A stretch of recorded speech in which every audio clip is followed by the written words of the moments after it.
Ladies and gentlemen, welcome to Space Skyrim Episode 5, the Starfield podcast. Today's episode is the Spoilercast, and I'm with my good friend and fellow Starborn, Alice. How you doing, Alice?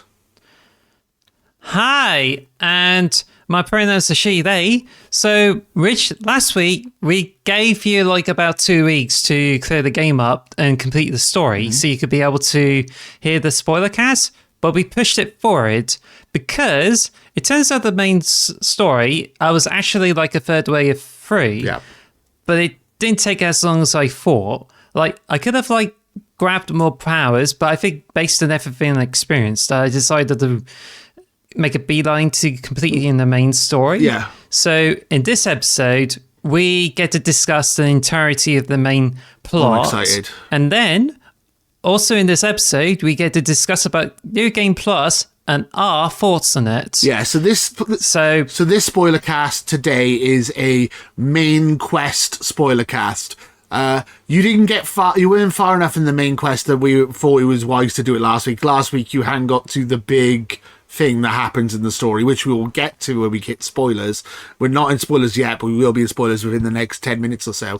But yeah, this is going to be just the main plot. So don't worry about if you haven't done the UNC storyline or Crimson Fleet or the Free Star Collective or the I keep forgetting what they're called. Actually, let me put this simply that this only covers the main story of the game, which involves the Constellation and reaching to the game's ending, which will automatically either give you a choice of going back to your mobile universe or going to the New Game Plus, and that's the one we'll be focusing on. Yes. The faction of quest lines, UC Vanguard, 3-Star Rangers, Eugen Industries, and Crimson Fleet. That's the industries. That's the one. We will not be covering them today, and instead, we hope to cover them in the subsequent episodes of Space Skyrim. Just to give you... So I hope you understand about going for this episode, because we exactly talked about the main story missions, the characters related, as well as the New Game Plus as well. Yeah, so... Just... Also, it's the fact that we played this for a couple of 100 hours each. We've both finished the main story, but I finished the Crimson Fleet, but none of the other clans, the other missions, and you finished the Freestar Collective, and you haven't finished the other ones either. So I kind of want to save them until we've done all 4 of them each, and we can like go through them in more detail.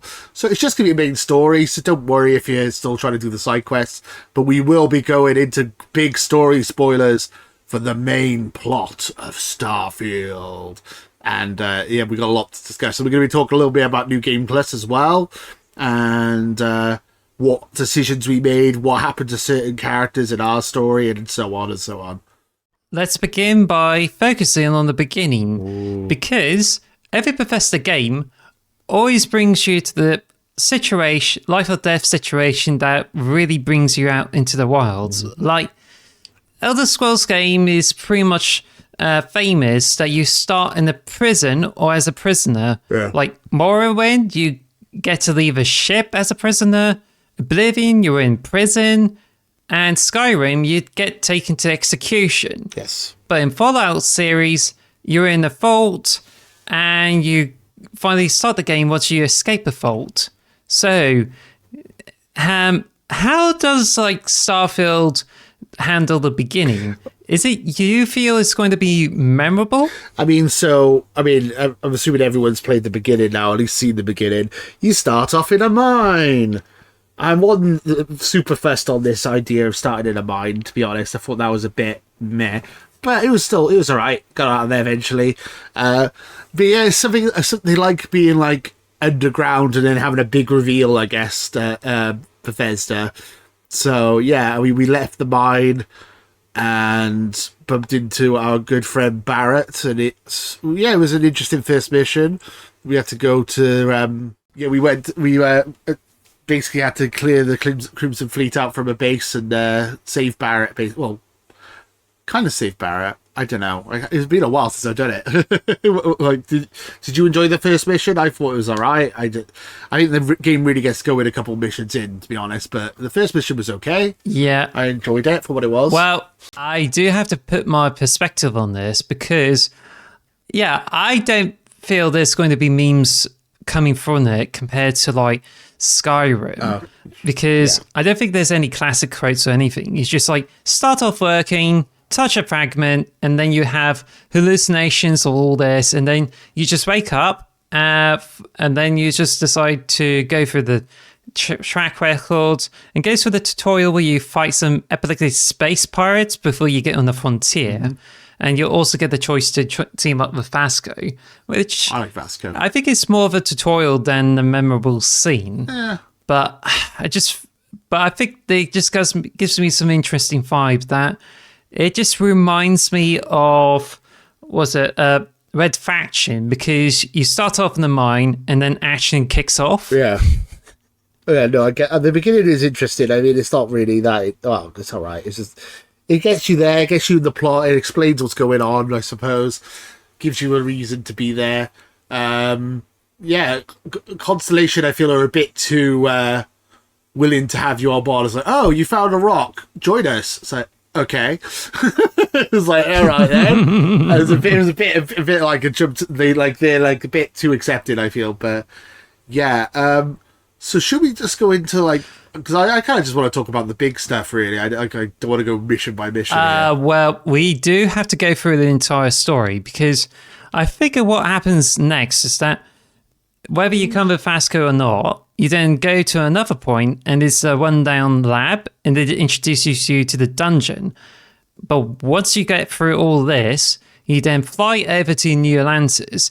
And I have to, like, when we go to the New Atlantis, it's just like, it feels like London, but it's more interesting. Yeah. And it's like a huge city. There's a bunch of people there. And it's just like so amazing and fresh of breath air compared to like other Bethesda games. Like Fallout, rundown, grubby, and Elder Scrolls is just like, just jumping into the medieval thing. So it's really nice to like get into the city. Yeah, New Atlantis. And now we just get to go for the bells and the whistles. Yeah, I think New Atlantis is a really nice city. It is a bit annoying that it's kind of split into 4 districts and you got to catch the train to go to the areas. But I think it's not. I think it's a cool city. One of the best cities that Bethesda has done. And I think obviously, before we get any further into this, we are going to be going full spoilers. I did say this already, but I wanted to give people warning before we...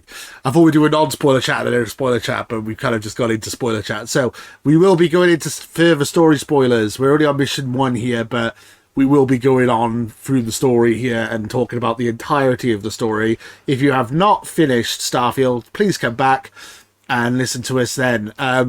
We're not like... I think that anyone that just got into the spoiler cast, they'd probably be expecting to face spoilers anyway. Hence it's got spoiler cast in it. I know, but I'm just giving people warning because I don't want people to be upset when we spoil stuff. So yeah, just saying we're not like a bottle of milk. We're not gonna, we're not gonna go off and disappear if you don't listen to us. You can come back to listen to this at any point when you finish the story.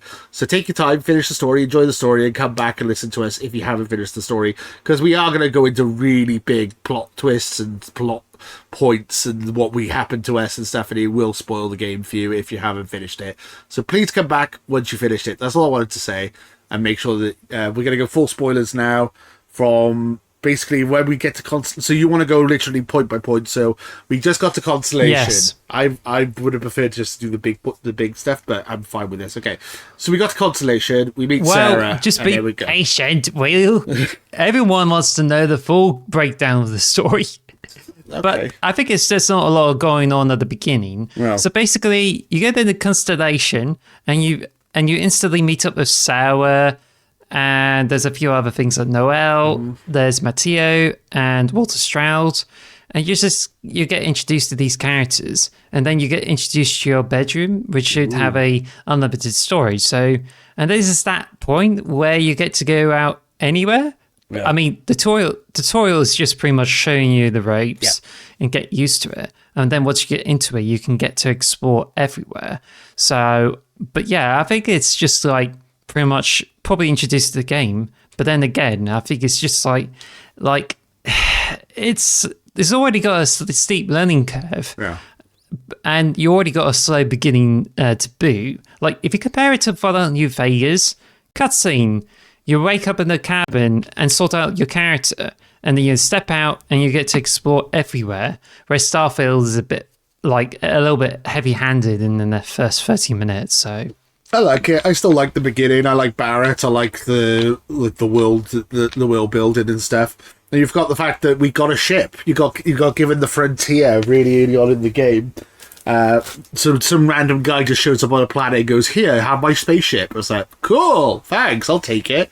And so you have the frontier, which I think is going to be an iconic spaceship going forward in like video game history. I think it's going to be up there, one of the most, like the Normandy and all that. I think the Frontier is going to be one of the most iconic spaceships, and I think it's cool that you get to mess about with it and stuff.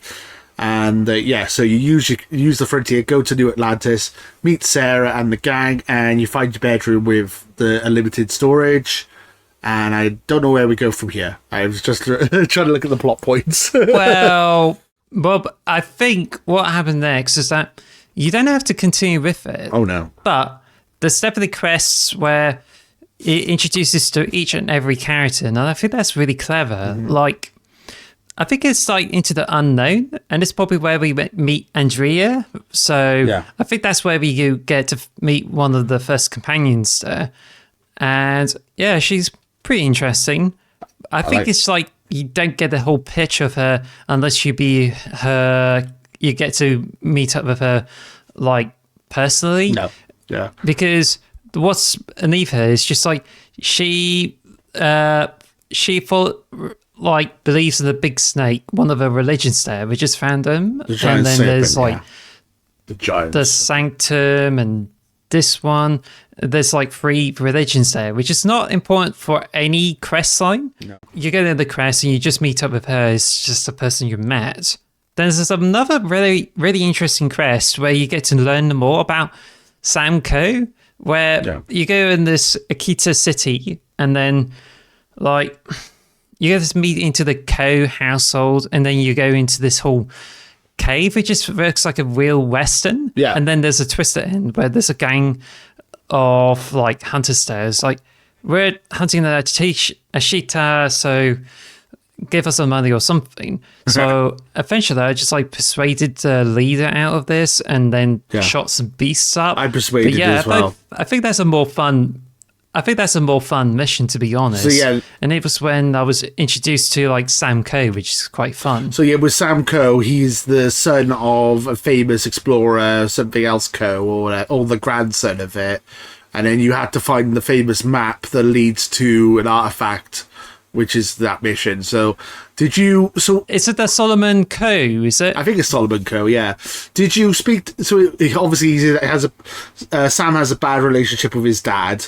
Did you persuade him? Did you sneak past him? What did you do? Because I persuaded him to get me into the room so I could just get the map. Same. Yeah. Okay, so that's fair enough. Yeah, so I think you could do it multiple ways. And then obviously when you get in the map, you kill all the thugs in the cave and get the artifact.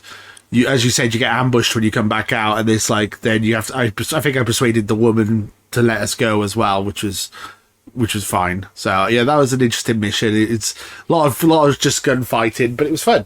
Very Western. Oh, that reminds me that I think there's another mission. Like, I don't know if it's after Sam Coe's or not, but you get to have Sarah as your companion. So it's just like dealing with UC and some other bits there. But I think it's just going on a Mad Cat trip around the solar system. You go to Mars, you go to Venus, and then you go different places too. And I think it's just lots of random stuff. And then you get to the moon of the Earth, which is known as Luna. Yeah. So you just get into the star station over there, which I beaten it before, but the enemies respawn, so you have to like go through that again. And I think there's not much to do with like Sarah.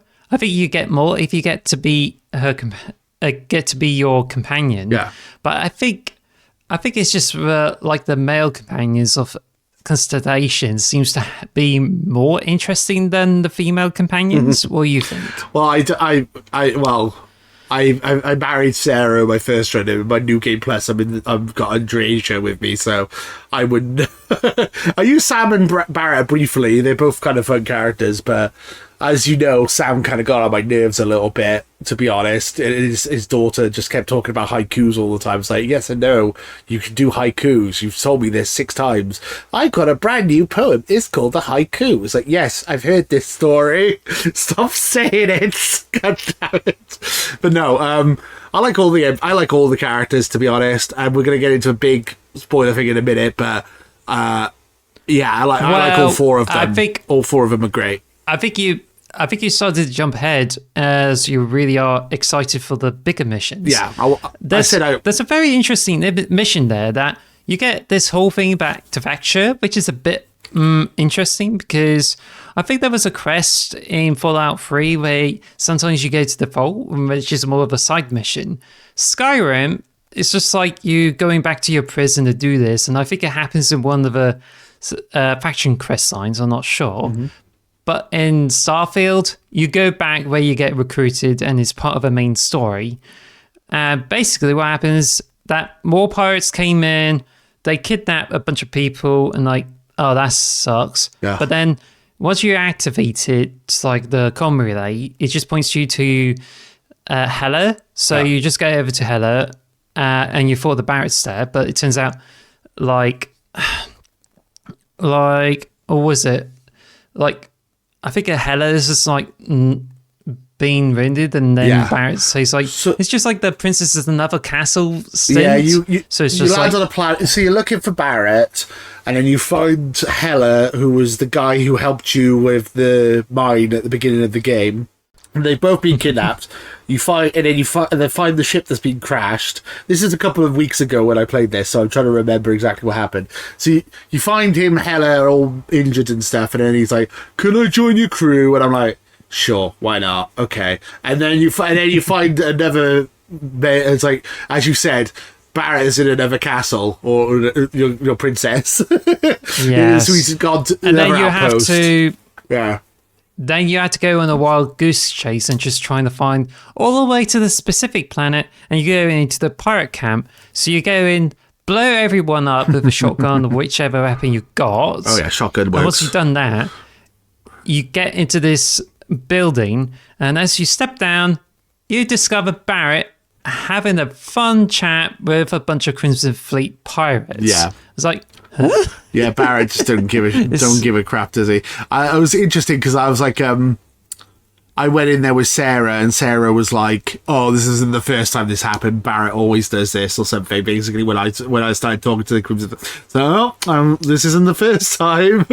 It's like, this is typical Barrett. So, okay. So he's always like this then. He's become friendly with the pirates, and they just let him go. Yeah, it's hilarious. You expect a bit more of a gunfight. I kind of suspected that's where he was going to go, to be honest. But it's hilarious. Actually, I do like that twist because I thought that Barrett will be like trying to fight all this like a hero, and thought, oh gosh, he's in danger. And I thought, oh no, I had to deal with this. Mm-hmm. But when I discovered he was have a nice chat with a bunch of pirates, it's like, oh, I love this. That's a lovely twist, and I think it's so brilliant. He's obviously like designed to be like the Han Solo kind of character of the game. I mean, that's kind of his thing. He's a scoundrel, and he's been likable. Like, I mean, when I've done something bad in the game, like like Andrea and Sarah are like, "How could you?" And Barrett's just like, "Yeah, man, whatever, cool. Do what you gotta do. What you gotta do." I was like, "Oh, okay, Barrett's cool, man. I like Barrett." The other one's just whinging you all the time. Yeah, I think the fact is, like, if Barrett's like more forgiving towards you with the Crimson Fleet, yeah, I mean, I think it's just seems to suggest that the major 4 characters there, Matteo, and Walter, it's just like Matteo is like, and Walter Stroud has their own moments for those missions, which I will get to. Yeah, but I think really with the main 4 people who will become your romanceable companions, I think looking back on it, I just thought this is so obvious that these are characters are not like made to drive through the story. These are the characters that are supposed to fill in the slots for different angles of the story or perspectives. Like, let's just say you have a main story and you need someone to represent the UC, the United Colonies, Freestar Collective, like Neon, well, Weirgin Industries or whatever that is, or you have someone who represents the Crimson Fleet. And then you just have like that. So Sarah's for UC, Samco's for the Freestar, Weirgin, or even the Religions part of it. You have Andrea, and if you go into Crimson Fleet, Barrett is your best friend. Yeah, I mean, I was thinking that, actually. That's a good point. Like, I was thinking that. Like, I just started doing the UC Collective storyline, and I'm using Andrea. It's like, maybe I should have done this with Sarah and done the Crimson Fleet with someone else, you know? Like, that's what I was thinking. Maybe I picked the wrong partner to do each section, but there you go. It's done now. It's too late. I can't go back. I think it's just the point is that these characters, like, I think they're just meant to, like, be the manifestations of the factions in the Constellation. Yes. And it just kind of makes a concern that these are not made as actual characters with their own backstories, but instead they're actually like the characters you see in those different factions and how they brought into the Constellation. I guess so, yeah. And I think it's a bit more by the numbers of some sort. So I mean, I like all four characters, to be honest, and I like all four factions, but hey, that's just me. I think they're all great. Yeah, I think the thing is, I don't think there's a lot of distinction between them. Like, Andrea is like, I think it was kind of, because there's a thing like you have for temperance or some sort, where they represents like how outgoing or how included, and whether they're introverted and extroverted. And I think it just seems like, I don't know, like Barrett and Sam Coe's, I don't know about Sam Coe or Sarah, but I think Sarah and Barrett is like extroverted, as Andrea and Sam seems to be introverted. But I just don't think there was a lot of distinct personalities between them. But instead, they seem to end up coming from special worlds. And I just feel like there isn't like a lot of huge differences between all of them. And I just feel like it's not well established, but in my honest opinion, that Barrett and Sam Coe, like, they got the best backstories. Like Sam Coe, I've been with him as a companion, and it's pretty much my bias, but it's just like he actually has a really good history with the Freestar Collective, how he used to be part of it, and then deals with his wife that he just split up from, and it just leads to some really interesting companion quests.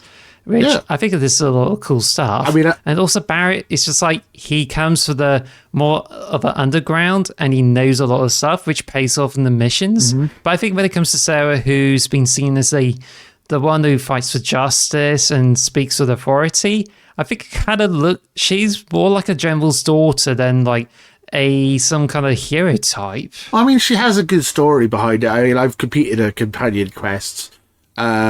So she was like a former captain of a fleet, and she believes that she got her whole team killed by mistake by doing the wrong thing, and it's traumatized her for life and stuff. And it's just like you go on an interesting mission and trying to find like where the ship crashed and stuff like that. And I find her a really interesting character. I really like Sarah. I was kind of sad that when I married her, and then I went to a new game plus, and then now I have to start over with her. It's weird, but I thought Sarah was really well written out. And Andrea, everyone says her plot's really good. I haven't got far enough into it yet to actually tell, but from what I've heard, everyone says she's got a really good backstory. So I just think maybe you haven't spent enough time with them, I guess. I don't know. Yeah, exactly, because I just feel that if you haven't interacted with the companions much or work on your own, then there's a lot of potential story between each of those companions. Like, if you get to choose a companion, you get to listen to them as like choosing your subplot to put into the story. Yeah. And I think it could well be is just trying to customize your own story. But I mean, when it comes to like characters being strong and stuff like that, I feel it's just more of a case of it's designed where you just personalize your whole journey than like getting to know each and every character, and you only know a little bit of them through missions. But I think in terms of like how you introduce to these characters, I do feel as if like Sam and Barrett's special moments and missions is what really brings them forward. Yeah. Like, I may not have paid much attention to Sarah's dialogue in the missions, but Andrea's, like, not huge, if you know what I mean. I totally disagree with all of that. I think all 4 characters are really well established and really well written, I personally think. I like all of them. And why can't we romance Vasco? Well, no, I mean... Why can't I romance Vasco? He's a sexy robot. Why can't I... Okay, Crichton. But no, all I mean is, like, I'm not saying about them not being written. That's not what I'm saying. Okay. Because once you, like, get to meet them and know personally as the companions, you have a lot of story. But if you haven't, like, met up with any companions, let's just say you work on your own and you don't have to deal with any of those companions. Yeah. Now, do you think they may have, like, presented the stories to you in the main story missions and not through them or any of their factions? I mean, I suppose, but so you're basically saying you don't get enough story from them if you don't talk to them, which is like, well, yeah. It's like you got to talk to them to get story from them. I think they're not really, they're not really in the main plot, I suppose, in most of the points. There is a couple of main missions where they are involved, but I think, the majority of the time they're not really that, I mean... Well, that's what I mean. I like all 4 of them. If you get to, like... Yeah, I think they're all interesting characters, personally. But yeah, maybe they haven't... They're not tied into the plot as much, I guess. But there's probably a reason for that, which we'll get to later on in the spoiler cast. Well, I must stress that my point is that the fact that these haven't, like, provided so much for the main plot, but you still have... Which means you end up, like, having to know the companions personally in order to add a lot of their story to your experience. It just shows like how much like you want to fill these in and serve as subplots of your gameplay journey rather than some characters you feel like you need to know a great deal in the main plot, which you don't get a lot of it, which is why it just seems like the story experience is more flexible than like necessary. I mean, I guess so. I mean, I like, you do get certain missions with each character, so you do get to know them a little bit each game, but yeah, I suppose if you want to really know a character, you want to be a companion with them for sure. As I said, I'm a New Game Plus now. I don't know much about Andrea. I've literally completed the game and now I'm finding out about Andrea. So, I mean, I know more about the other 3 characters for sure. Like, did you know the... Barrett had a boyfriend or husband who he lost in the war and is very sad. Yeah, I noticed that too. And he's about 20 years ago, apparently. So that was sad. Wow. That really touched me, actually. I was like, oh, poor Barrett. I really like Barrett now. I felt really bad. I was like, oh, okay. Yeah, so yeah. Yes. And then obviously Sam Coe's got a daughter, and his father's a bit of a dick. And, And his wife, or ex-wife, or ex-partner, or whatever you want to call her, she's a bit of a pain in the ass as well. But so yeah, they all have backstories. But anyway, where were we? Barrett. We found Barrett. We're half an hour in and we haven't actually got to the big plot twists yet, so we should probably crack on. So well, I need to like say what's next after this. Yeah. Back to Vectera is when I started to pick up on the story that I think then the one after it is like once we get a bit more about artifacts and the powers, and I think powers is just some extra bits of it just Didn't to care about the powers pad out at all. the whole story. What powers? But I think it was.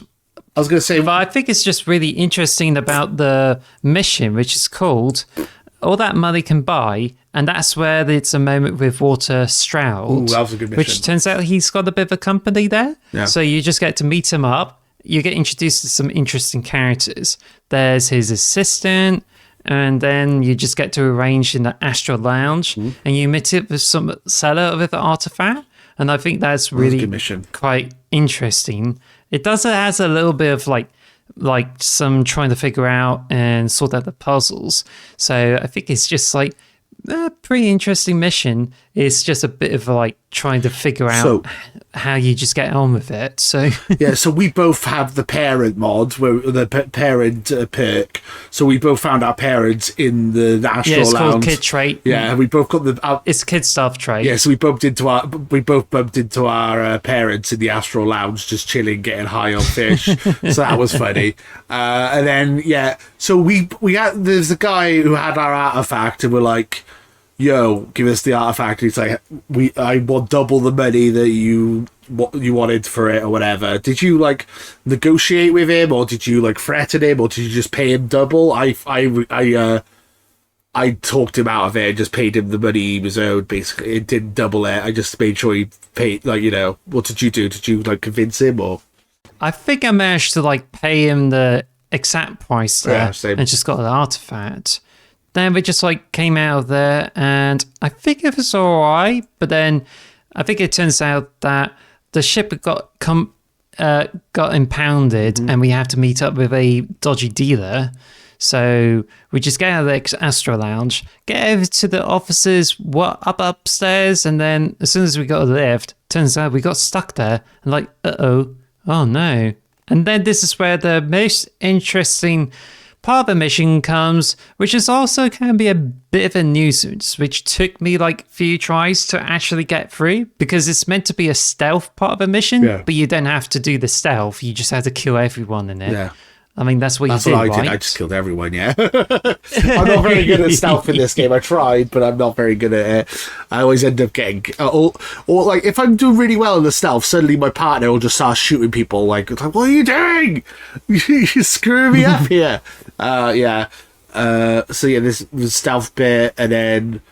well, I mean, the big part of the mission is right at the end. I mean, do we want to just talk about... our first encounter? Well, I was like going on the mission. Like, you told me to go through this mission and get to know about it. And I thought, I found the antagonist. I was thinking about the seller, and I thought he's kind of cool. But then I got to the actual boss there. It's just like, got the ship and shot the trader, and they're like, he must be in it for the artifacts. And it's like, yeah, this is like some involved stuff. And I have to admit, this mission is a bit interesting. So we get through there, spare the trader, and then we just come out and step into the ship. Like, you can't fast travel out of the planet. You just get into the ship.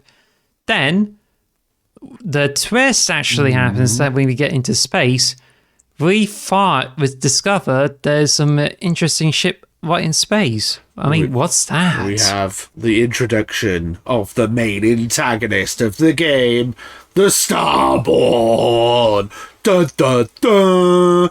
Yeah, that's a plurals. Starborns. Anyway, the hunt. Well, he's the hunter. I mean, I think it's the hunter. Yeah.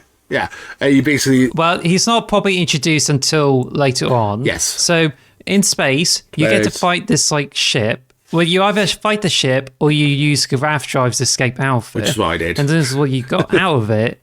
You get introduced to the Starborn mission, where you come report to the lodge and you discover about it. Mm-hmm. Oh, and we just skipped over the other thing, which is the Eye. And it's led by, I think it was Vladimir or some sort. Yeah. Or is there someone else? Vladimir is the... So the Eye is a space station that can observe things, basically. And it's for the first ever trailer of Starfield was the Eye, which is really interesting to look back at it now. Yeah. I think it's just that Vladimir's just like really... He's like an interesting character. He's comes from the Crimson Fleet background, and he's been doing the maintenance on it. And he's like really honest, and it just feels like he's a pretty well established character. Yeah. And there's a bunch of things you make you care about him. He's also like one of the most important people in the game, because he leads you to the artifacts as well as some powers you can get in the game. Yep. So and you can also sell survey. Treat him with a lot of respect. And you can also sell survey data to him and make a lot of money, which isn't that important. I haven't actually activated him, so it's just like Like, is there a specific thing or some sort? Because I didn't get these when I Oh, was exploring planets. it's a shop. Basically, he's like a shop. You go into it and you go, "Can I sell my survey data?" And he goes, "Yeah." And basically, all your 100% survey data you can sell for like $2,000 and then make a load of money. That's what I've been doing: flying around the planets, scanning all the gas giants because you get 100% completion for just scanning them, and then you just sell them to Vladimir. Easy money.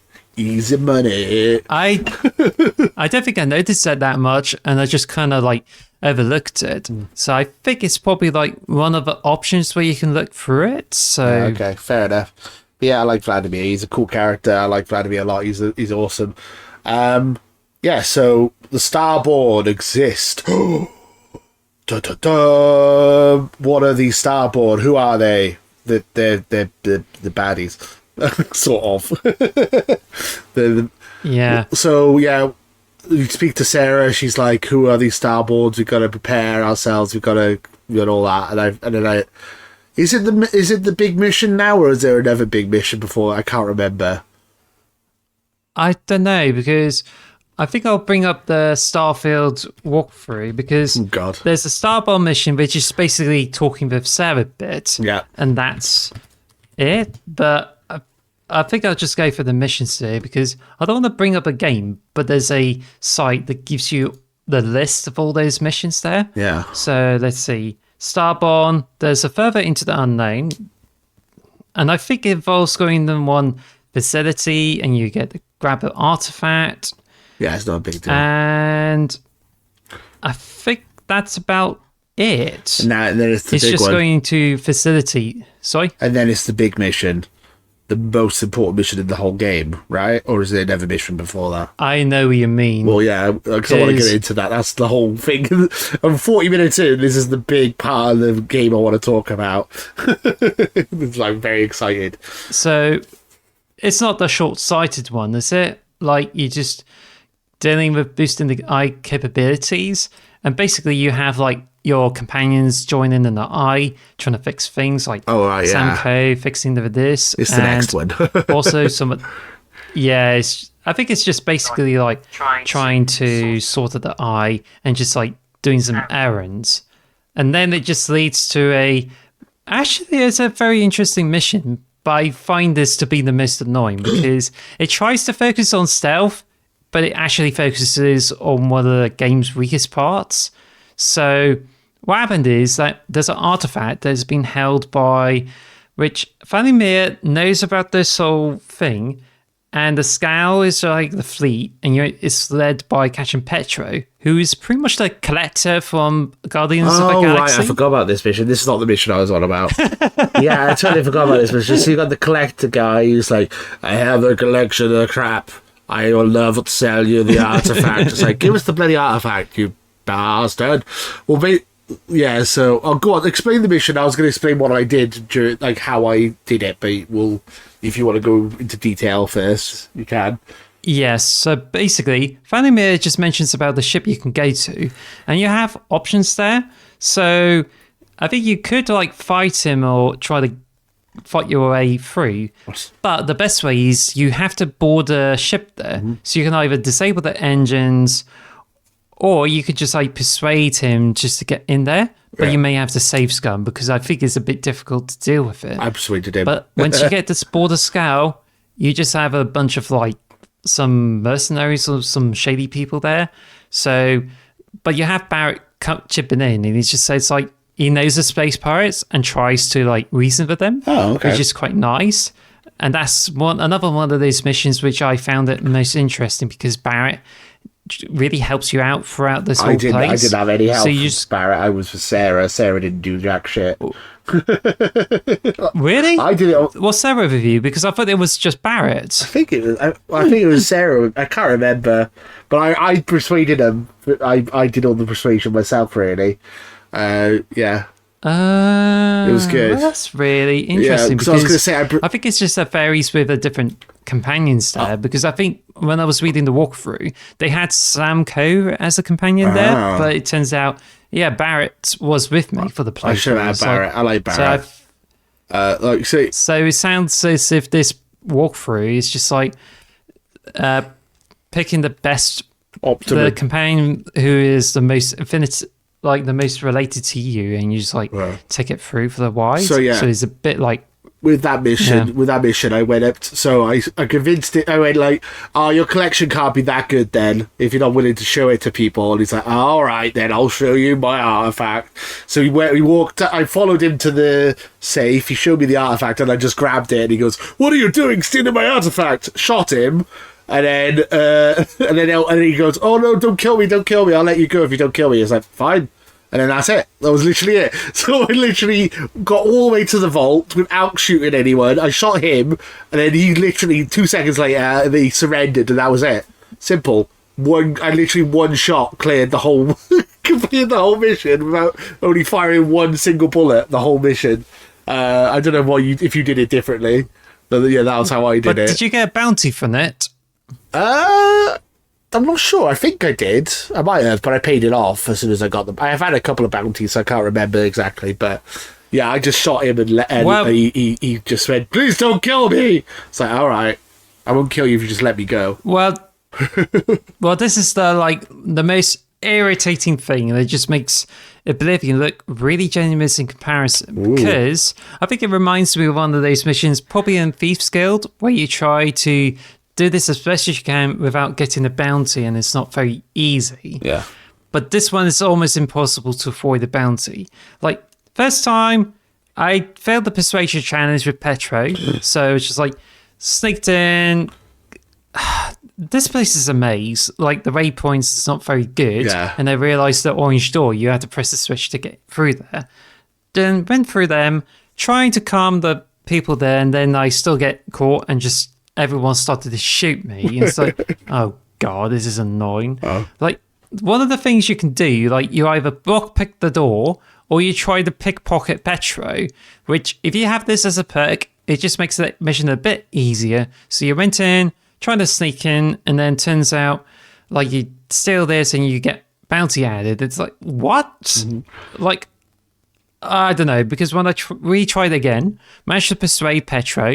He took me all the way to the artifact. Yeah, same. Tried to talk him out, and then it's like, oh, here's the artifact, and I tried to like say nope and just fight him.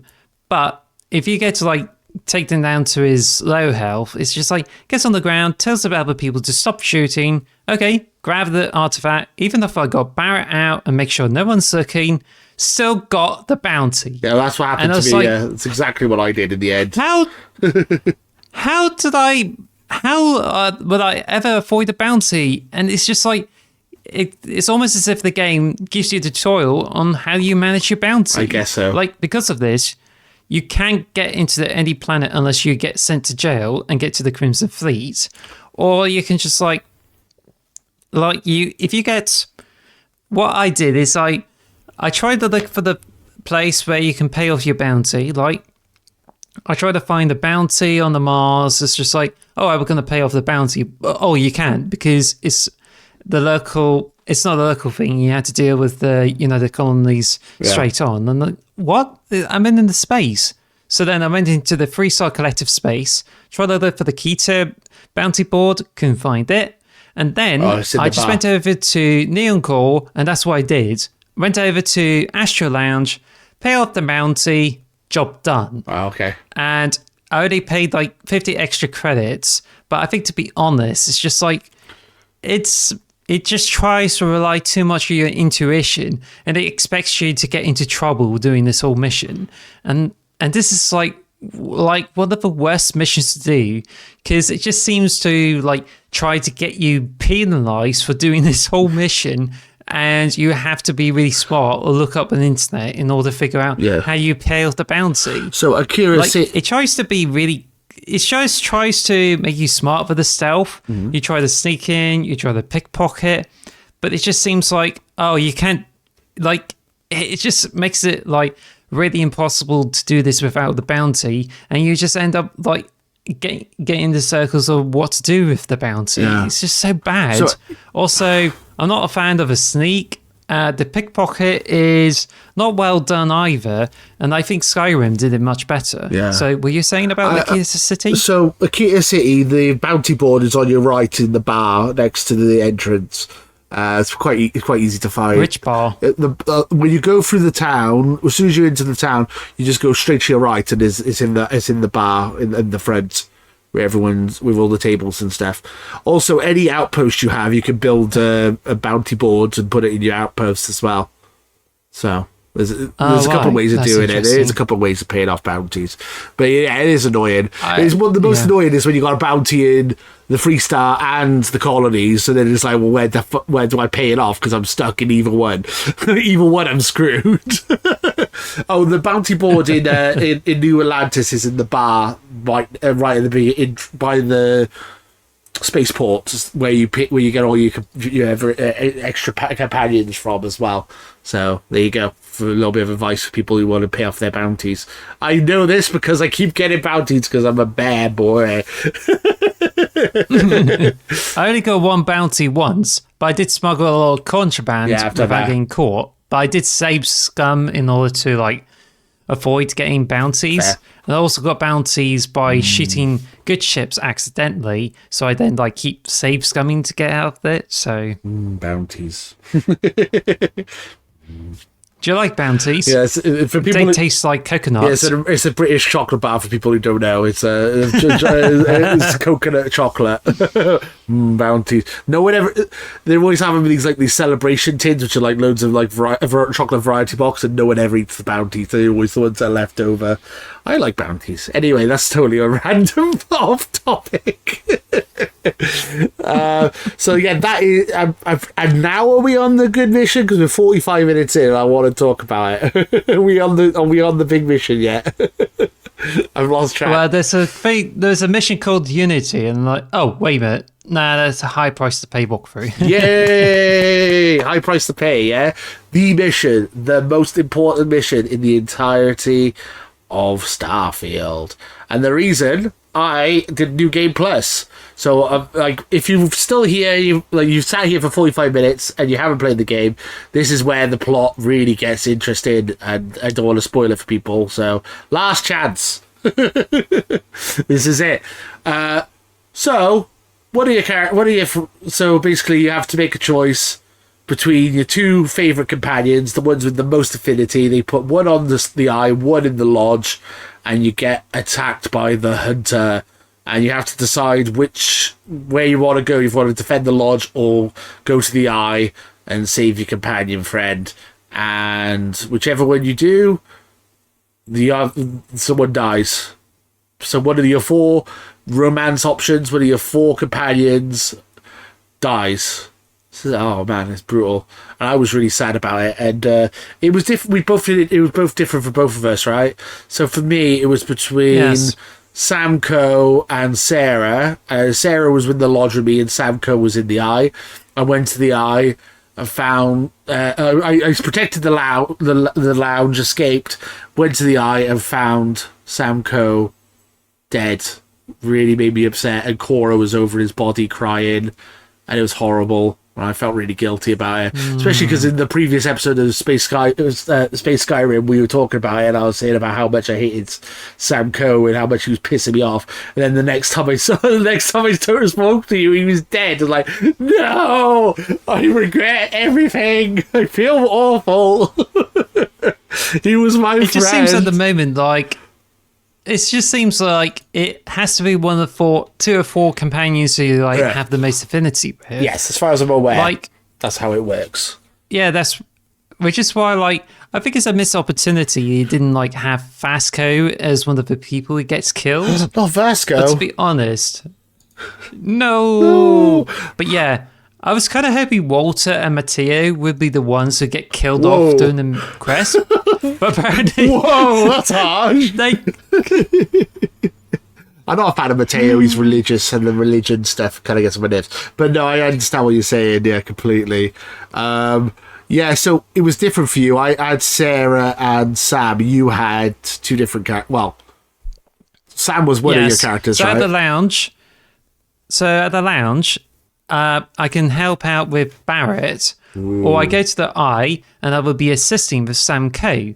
So if you go to the Eye, you just check up on everyone and they love you for checking up with them. And also the station there, you get Sour and Andrea. But if you stay at that lounge, it's just like extra bits where you just try to get away from the hunter and help Noelle get through the well. But either way, like if you've been to the Eye and you get to lounge, like because I chose to do the Eye, Barrett was the one that got killed off. And like, oh no, that sucks. I like Barrett. So I then went to the basement, trying to figure out to get to the well, which I knew the way before because I was like exploring the research lab, grab some stuff, and they're like, oh, what's this door there? Oh, it goes to the well. I can get through there. Oh no, the door's locked. Yeah. And it would be considered stealing if I unlock it. But the end is just like part of the story, and you have to like go through like this so you can escape to the well. So when I was playing it, so I defended the lounge with Sarah, and I had to like basically like would be like something will happen and you don't know what's going on, and then Walter gets like grabbed around the hunter goes behind Walter, grabs him around the neck at the top of the stairs by the bar. So I use the jetpack to get up there and try and shoot him and kill him, the hunter, and he gets away then. And then like you have to try to escape through the underground, like you said, through the wells and stuff, which is really crazy. And like he's blowing up like the hunters like blowing up New Atlantis and stuff, which is kind of crazy. Yeah, I had that too. Oh, you still had to do that. So I don't know what happened because I never went to the start. I never went to the Eye, so I want to know how it like. So you still had to go through the well to get to the Eye, did you? Yeah. Well, yeah, I still have to. Like once I get to the lounge, it's already done. Like Walter, Matteo is like on the floor, and Noelle's just like cowered away to the well base underground. And that's when I met up with a hunter that's like, oh wow, there's a hunter, and then all this stuff going on. He's pretty much a tough cookie, like 309, my ideal level. but then they're just trying to get rid of his health, and anything that will like chip away at his health is just like using my legendary shotgun with explosive shells and blow him up and try to get rid of so much of his health. I wonder what... It's like, oh gosh, he's a tough one. I wonder what would have happened if you managed to kill him. Like I'm sure there's mods in that like you could have. They can make your gun more powerful. They can probably kill him. Like there's probably a way of killing him. If you took away most of his health, he'll probably like run away. Yeah, probably. And congratulate you for being such a huge challenge for him. Yeah, I guess. But it just seems like it's a faceless person, which you get to know the person and leave. But I feel this is just like not an interesting villain. Like in Skyrim, you have Perforax. I think there was like not the Perforax, the other dragon there, which is like the Megatron and Optimus Prime thing. And I don't know much about the Fallout games, but you always have like villains who are just like tries to have the similar kind of goals as you do and always going for the same goal. The villain is capitalism. And I think it's the case with another... it's just another game there. It's just like, there's a hunter there, and I think he's still like more of a demon than a missionary. Yeah. But I feel it's just like... I just feel it just kind of looks more like the Todd Howard's OC in the story. Like he's an edgelord hunter and blows up the whole place there. Well, and it's like, oh gosh, it's just like for me, not so inspiring. When I first saw the hunter, I was like, oh, someone in Bethesda's been playing a lot of Destiny because he just looks like a Destiny character. That's what I thought, like someone from Destiny, which is not a bad thing because Destiny's a great game, or at least it was back in the day when I used to play it. I thought it was. I liked. I don't know. I quite like the plot and the baddies and stuff. I think so. Is the next mission the reveal of who the hunter is and who the emissary is, or is that like a couple more missions in? Well, I do add that. I know that the hunter came out of nowhere. It's just like so random. Yeah. But I think may have been Eagle Eye. And if you get to go to the bar, like I was looking for some companions to get achievement. Yeah. And I thought, oh, I saw this hunter. I thought he would be a cool companion. And I thought, oh, he must be a bounty hunter. So I talked to him and they're like, oh, you can hire me. Oh, well, Yeah, never mind. you can talk to the hunter before that mission because he's just hanging in the bar, which is interesting. I didn't know you could do that until afterwards, which I think is a really cool thing. I think that's awesome. And then I just realised, like, he's actually one of the antagonists in the game. And it's just like, oh, wow, that's really cool. Like, I think it's just rewards people for like paying more attention to the story. Yeah. Like you feel as if everything comes out nowhere and you feel the characters don't have any backstory. But if you interact with as many people as you can get and just go explore, then you get to know the nuances of a story rather than the nuances being given to you. So yeah, so I was also explaining. So with I was trying to say this to you the other day without spoiling it, but. This whole mission where obviously you lose one of your colleagues, one of your companions.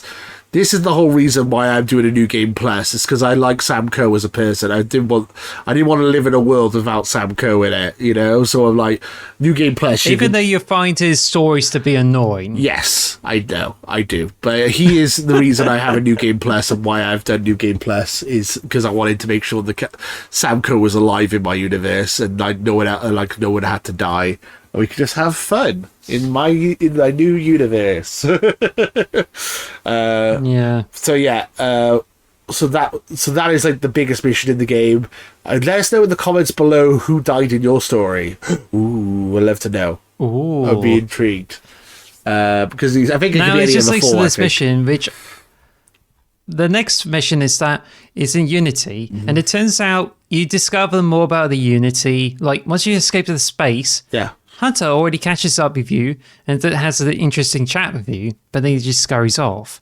Yeah. So you then go to this mission where, like in this one, this is the mission where you meet up with all three religions. So you get to talk to Keeper Aquilus, where you just get to talk about him from the Sanctum Universum. And then if you somehow like coming over to House of Enlightenment, where it involves someone who's helping out with the poor, and then you meet with someone for the Valrun, who's a prisoner, who gets to discuss those things. What they do is they talk about things from their own Bibles, like Sanctum Universum. It talks about one person who's like supposed to like meet up with everyone and tries to maintain their peace.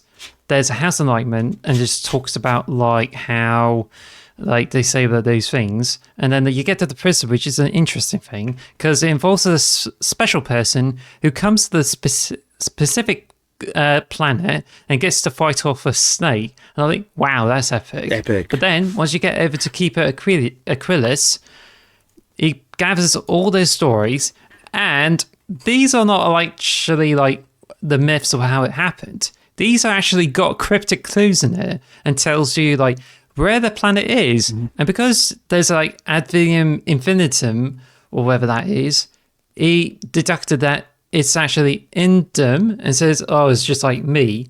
And then he figures out, oh, there's a system called idem, and you had to go into the planet that has a specific day cycles, and that's where you get to find out the resting place of a pilgrim, who's an important character in all three of their stories.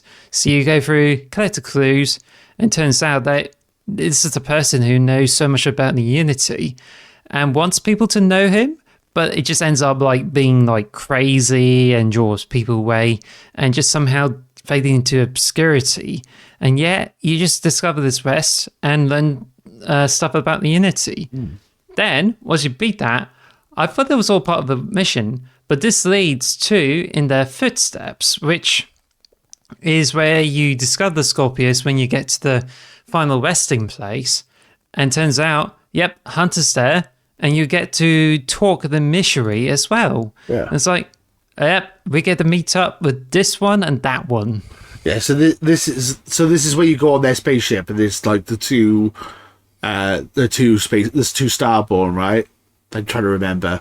Yes. Yeah. So obviously you talk to them, and you have the emissary who wants to have the pieces of Unity or the artifacts to do something, and then there's the hunter who wants to also have all the pieces, and he's a dick. That's pretty much it. And then obviously you find out who they are. I mean, should I just like should we just say who they are? I mean, Yeah, let's say that. I think it's important to get the reactions. it's the person who's died in your story. So for me, it was Sam Coe.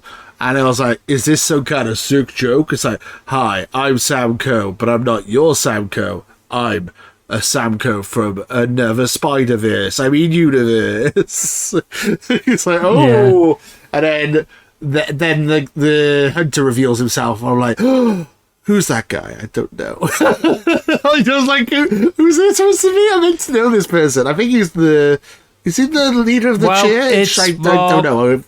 Well, before you get on, for me, because Barrett died, Barrett became an emissary, and we get to learn about he came from another universe, and turns out that my character has been in other timelines because they come from the multiverse, and turns out there's lots of people there, and there seems to be a canon event where one of the people will get to die.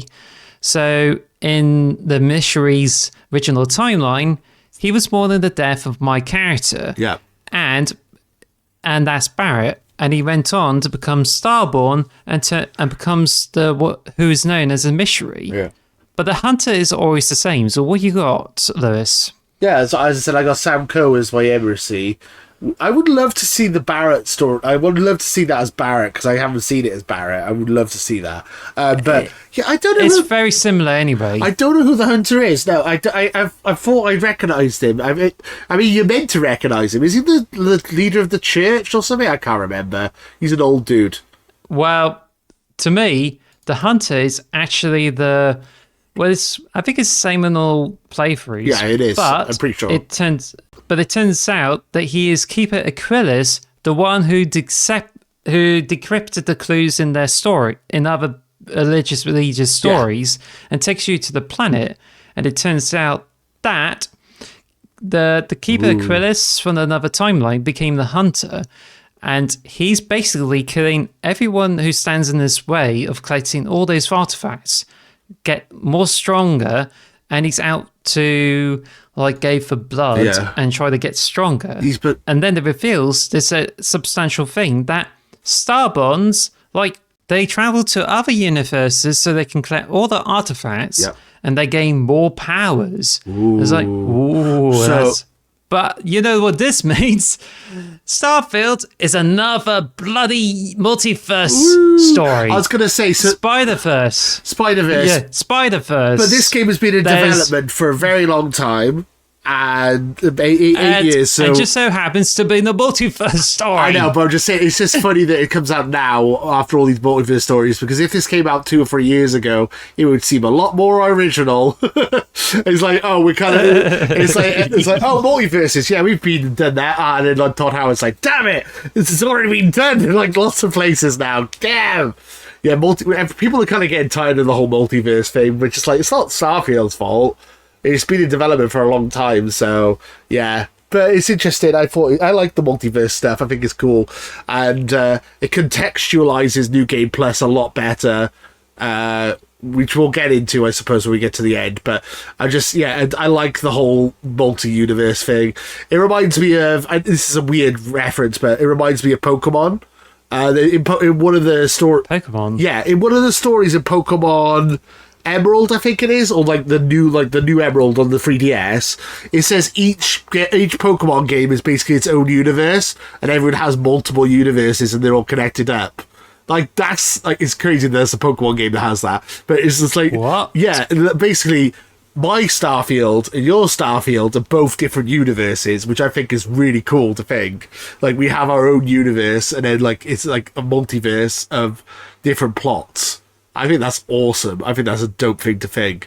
But yeah, it's weird the Pokemon did that as well. With all the was franchises. It actually mentioned?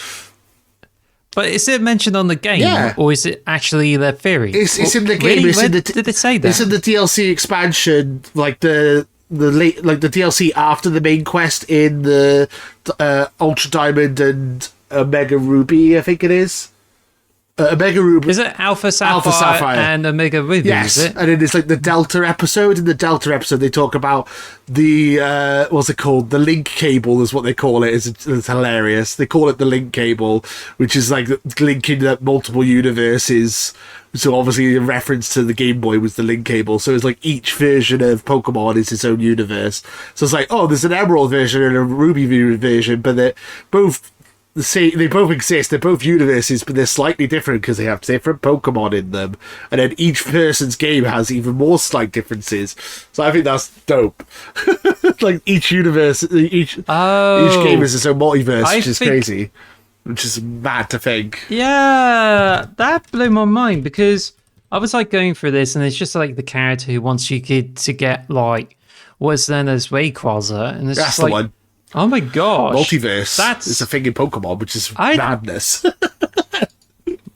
Yeah, and I think it just makes it really interesting. Like, let's see, was it mentioned doing like the Sky Pillar part? Is it? Yeah, Sky Pillar, like it's just before that, I think. It's in that mission. It explains basically it's how they explain Rayquaza, which is it's so weird that Pokemon has the same plot as Starfield. Well, it doesn't have the same plot, but you know what I'm saying. The multiverse theory, which I love having a multiverse theory. I love the multiverse stuff, which is really cool. The shame it's kind of been overdone now in media, but I still think it's a cool concept for sure. Anyway, got off topic a little bit here. So the emissary and the hunters, you have to pick between which one you want to work with, basically. The hunter is more jaded because he's been to lots of universes and everything doesn't seem like permanent and like everything's everything's expendable. You can destroy a universe and just go to another one, and all that. And then the emissary is like everything is important, everyone is important, and all that. We need to get all the artifacts together and save the multiverse or whatever, which is interesting. It's an interesting concept.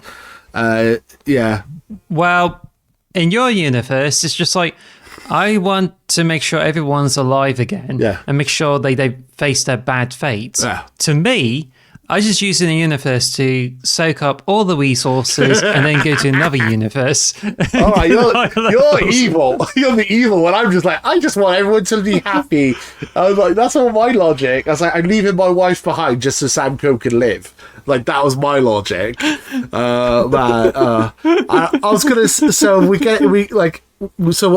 basically we're in Spoilercast now. We're talking about the fact the New Game Plus is its own universe. Basically, we've kind of already admitted that now. Yes. So I was just going to mention that it kind of bugs me with the game that you start a new universe, but everyone looks the same and acts the same. I would love it. It's what I've done in my New Game Plus. Is I've given everyone outfits and made everyone change their outfits just so they look slightly different to what they did in the original playthrough. I think that's something I would advise people to do. So they're giving Barrett a blue jumpsuit and stuff just so they all look slightly different. I think that's something you could add as a mod. That's what I think would be good. Well, that's what I did. You've done that too. Gave Sam Coe made him equipped a suit. So you try to look him like Adam Jensen from Human Revolution. Do sex. I love it. I just gave him a normal suit, a normal jumpsuit thing, and then I gave him a baseball cap so he could take his hat off. He had a baseball cap on. Well, actually, if you go to Paradiso, trying to steal some swimsuits there, and that's the only way you can do that. And then apparently what people did is they gave their companions some swimsuits so they can put Andrea or Sarah in bikinis. Nice. I mean, no, that's awful. No, just kidding. No, but no. Well, as I said, so with my New Game Plus, I just gave them more normal outfits, didn't give them bikinis. I could do that at a later date, I suppose. But I just wanted to make each character feel different because this isn't my Sarah. This isn't the Sarah my character fell in love with and got married and went to Paradiso with. This is not my Sarah. So I wanted to make sure that she looked different to my Sarah, and I didn't, that's what I thought was important. And I think that's something if I was good at making mods, people who make mods, make this into a mod. New Game Plus, you just automatically assign a new outfit to each character when the New Game Plus starts. Simple mod to do, but at least it makes New Game Plus feel different, just a different palette change would be brilliant. You don't have to be that difficult. You literally just give them a new outfit every time the game starts up. That would be brilliant. But that was just something I wanted to say. So then we go to the Miss Beyond Measure, and that's a funeral mission. Yeah. So Sam died. So how did it went for you? So we forgot to mention that. Which one did you go with? I'm assuming you went with the emissary because you got to choose between the emissary and the hunter, didn't you? Or you could decide to go on your own. Well, that's a choice you make in Unearthed. Oh, I thought you went with the emissary. Oh yeah, me too. I thought that was in that mission. Okay, fine. So the funeral, it was sad. Barrett had the best speech, I think. It was like, I don't believe in the afterlife and all that, but you're part of the eternity and all this stuff. It was like a really cool speech. I really liked it. There's just like a photo of Sam at the front. So you got to talk to Sam's photo, and Cora was being a bitch, even though I get why, but she was being nasty. It's like, I hate you, you're not my dad, I'm going in. It's like, okay, Cora, bye. But it's just like, you know, it's like, I get it, you just lost your dad, but like, she was being an arsehole. That's really sad. It is sad, it is. Because I'm just glad I saved Sam Coe. Yeah. Like, I just don't want to lose him. I like Sam Coe. I don't know, like, I just saved Sam Coe. Like, it's just like you make a decision where you either do the till death do us part and I'll be on my own so I can enjoy my own adventures, or I still be with him to get a 50% XP bonus in bed. I thought you were going to be like, I'll be with him forever, my true love. And you're like, I'll get 15% bonus. Yeah. I love how like I totally roleplay it. Like, I miss my wife and all this stuff from another universe, and you're just like, I miss my 15% XP. But Cora's upset, and then her mum comes back and like she's like, I'm gonna take her away because she doesn't want to be with you guys anymore. She hates everyone here in the lodge. Cora hates you, and then she left. So yeah, sad, very sad. That's sad. Yeah. Also, for me, I think the thing was that it's Barrett, so all I had to do is like get in there and just like listen to everyone. But then I met up with someone that I haven't met before, and get revealed more about Barrett's story. Yeah, it's actually the lady who just works and just talks so much about like all those extra people. Like, I don't know if it's Solomon or some sort, but it just reveals more about the past. Yeah. And I think this is quite really interesting if I get to know Barrett more. But I think it's just like, yeah, it's a bit touching there. I like Barrett. But I think from what you said, Sam Coe is just like a more painful one, especially with Cora now like hating us. Yeah, Cora. But I think, and that's one of the reasons why, because I want to save Sam Coe because I don't really want Cora to be like left without her dad. Yeah. And I think this would lead to some serious consequences, especially New Game Plus. You know what I mean? Oh yeah, for sure. But I was also when I did the mission, I didn't realize I was making that decision at the time, and I wasn't going to save Scum. I did the mission. He died. I'm like, well, that's the choice I made. I'm sticking to it. I'm not going to save Scum and like pick someone else to die. You know what I mean? So I stuck with my decision. But that's also why in New Game Plus, I'm like, yep, I'm doing New Game Plus because I want Sam to be alive. I want Sam to live. God damn it! And listen to his family stories again. Yeah, I know, it's annoying. He could just stay in the lodge or go. I could put him in an outpost somewhere, but at least he'll be alive. You know. But anyway, so. How did you wait for the funeral? Because when you completed like in their footsteps, you get this Miss Beyond Measure, which is a mission which activates after 5 days of universal time, which means you had to go that. So how do you skip through that? So I went back to my bedroom in the lodge, and then when I went to sleep, it said, "Do you want to skip to the mission?" I was like, "Yep." So I just did that. And you like slept for like 3 days until the mission. I was like, that was a very good sleep. It was a sad mission. It wasn't like we're just everyone's talking. I listened to everyone's speech. I did my own speech. Talked to the photograph. It was really sad. I was emotional. I really was. I was gutted that Sam died. I was really sad, even though I was like saying about how annoyed he was. I still felt sad when he was gone. I really did. Genuinely. Do you want to hear how I waited for it? Yeah, go on. I went over to the lodge and I was going to have a sleep, and it gave me two options. Like you said, So I just thought, I'm going to wait for the memorial. And when I did that, screen faced to black. That's usual. Then it just been like that for minutes with the music playing in the background. And it just stutters and then freezes. So I'm like, oh, wait a minute. Oops. The game froze. So then I tried again, get over it, and tried again to see if it helps. Game froze again. So I'm like, how has this happened? It's bad. I've never had that ever. The amount of times I've played it, I've not had it. You've been unlucky when it comes to glitches, I must say. You were like saying, so we did our full Starfield review on Xbox the Box. You were talking about all your glitches you've had, and I was saying about I've not had that glitch, and I had that glitch, I've not had that glitch. Only glitch I've had is the characters have got my main character's gone headless for like a couple of seconds, and that's about it. That's like the only real glitch I've had. I've not really had any issues like that. I don't know how this works, but I don't know whether it's like skips over the game entirely. And I think it just depends. Like, I don't know if you had a lot of outposts when you did that. I mean, you said you only had one or two, right? I had 2 outposts, yeah. That was it. I only had the 2. But what did you do in these places? Did you just like build your own apartments there? I had 2 or 3 capsule areas to live and all that. I had put one of my crew in there, and I had 2 machines collecting iron and ore or whatever. But I only had 2 or 3 chests. I didn't have you said you had 100 boxes connected together. I had literally one. Yeah. I had 1 box for each connected to the machines. So yeah, and I I used wind power.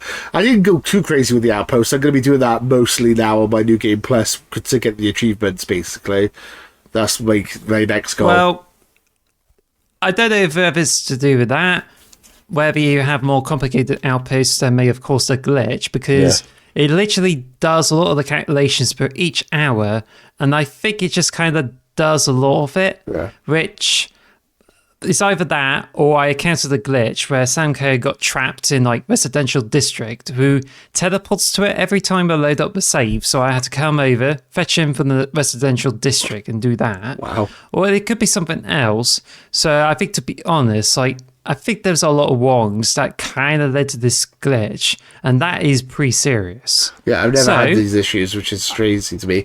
It's the shame. I did worry. I did worry whether I was going to meet my dead end, and I don't really want to keep on doing it. So what I did is I looked around. Other people had those kind of problems, and they heard you can just do the mission and head back. So what I did is I went around, did a mission to collect the power, but instead of sleeping in the bed at the lodge, I went over to Venus. Venus has 100 universal time hours for each local hour you spend on Venus. So I went in there, waited 2 hours, processed everything, and then it updates the mission, no problem. So you either you attend the funeral or you wait 24 hours to skip it. Ooh. So I just went back to the lodge and went for the funeral, did that, complete the mission, and it's all done. Okay. So I don't even need to use a bed. So if you have a problem with crashing when you use a bed, then come out of it, wait on Venus, see if it works. If not, you may have to do another mission just to clear it up and then try again. Venus. Because I think there's a few people who may have had that crash if they wait in the bed. Also, the memorial has got some bugs too. I think there's people had the Sarah Memorial, and they may have had game-breaking bugs because they had a loop with the dialogue and just couldn't get it done. So I think there's definitely a few bugs there. But lucky for you, you just don't seem to encounter any of those problems. No major ones. I think it kind of just depends with anyone, really. Yeah, I didn't really have many bugs when it came to that, to be honest. Yeah, I thought the funeral went pretty well for me. Well, as a funeral can go. Yeah, it could have been my funeral too, because if I cannot proceed because it would otherwise crash when it comes to the funeral or the game breaking bug, that would have been my funeral of a playthrough too. You would have just ended it. Oh my gosh. Yes, and that could have been a mega break point that I could have given it a rating lower than 7 for Starfield in the review, but that did not happen. No, not 7, but we won't tell them. If you want to find out what score Alice gave it, you'll have to listen to Xbox the Box episode 71. Yes, I think 71. Yes. Yeah. Yes. So what was the next mission? I can't remember now. We're getting close to the end now, if I remember, or is there still there's still a bit to go? You know, doing the footsteps where you meet up the two Starborns. Yeah. One of them will give you a key that will give you access to the lunar base, and that's where the game gets more interesting. Once you get to the lunar base, someone has figured out the way to interact with, which is known as the Jupiter, and just say did the experiment, and it's known as Project Prism. So someone's like in around like about 22nd centuries that they just somehow like did all those things, tried to experiment, and turns out it works. So then it says about like what's happened on Earth. So then you get to come back to the past, which is a NASA launch pad, and like, wow, that's interesting. Because you did take a photo of yourself in front of the NASA spaceport? I did, yeah. I did take a photo for the NASA spaceport. What was I going to say? So then I just went over to this mission, which is Unearthed. Yeah. And the whole mission's about exploring this entire thing. NASA. So you get to explore this whole thing. It's very long. You explore the underground, go through lots of locked doors and going lots of corridors. And then you just get to unveil the story. And it reveals this project where someone found a mysterious resource, which according to one of the characters there, who doesn't like the whole thing in the end, she said that this whole thing is something that will make me throw the periodic table out of the window because it deals with that extraterrestrial mineral that causes some like really weird effects. Yeah. So as you work through the entire corridor and you get down there, you discover there's an experimental grav drive that's causing the gravity to like you go in the COG space, and then when you turn it off, it's all sorted out. But it turns out that as you explore the logs, this whole thing is what affected the electromagnetic things in the atmosphere and causes Earth to lose the ozone layer, meaning it gets hit with solar radiation.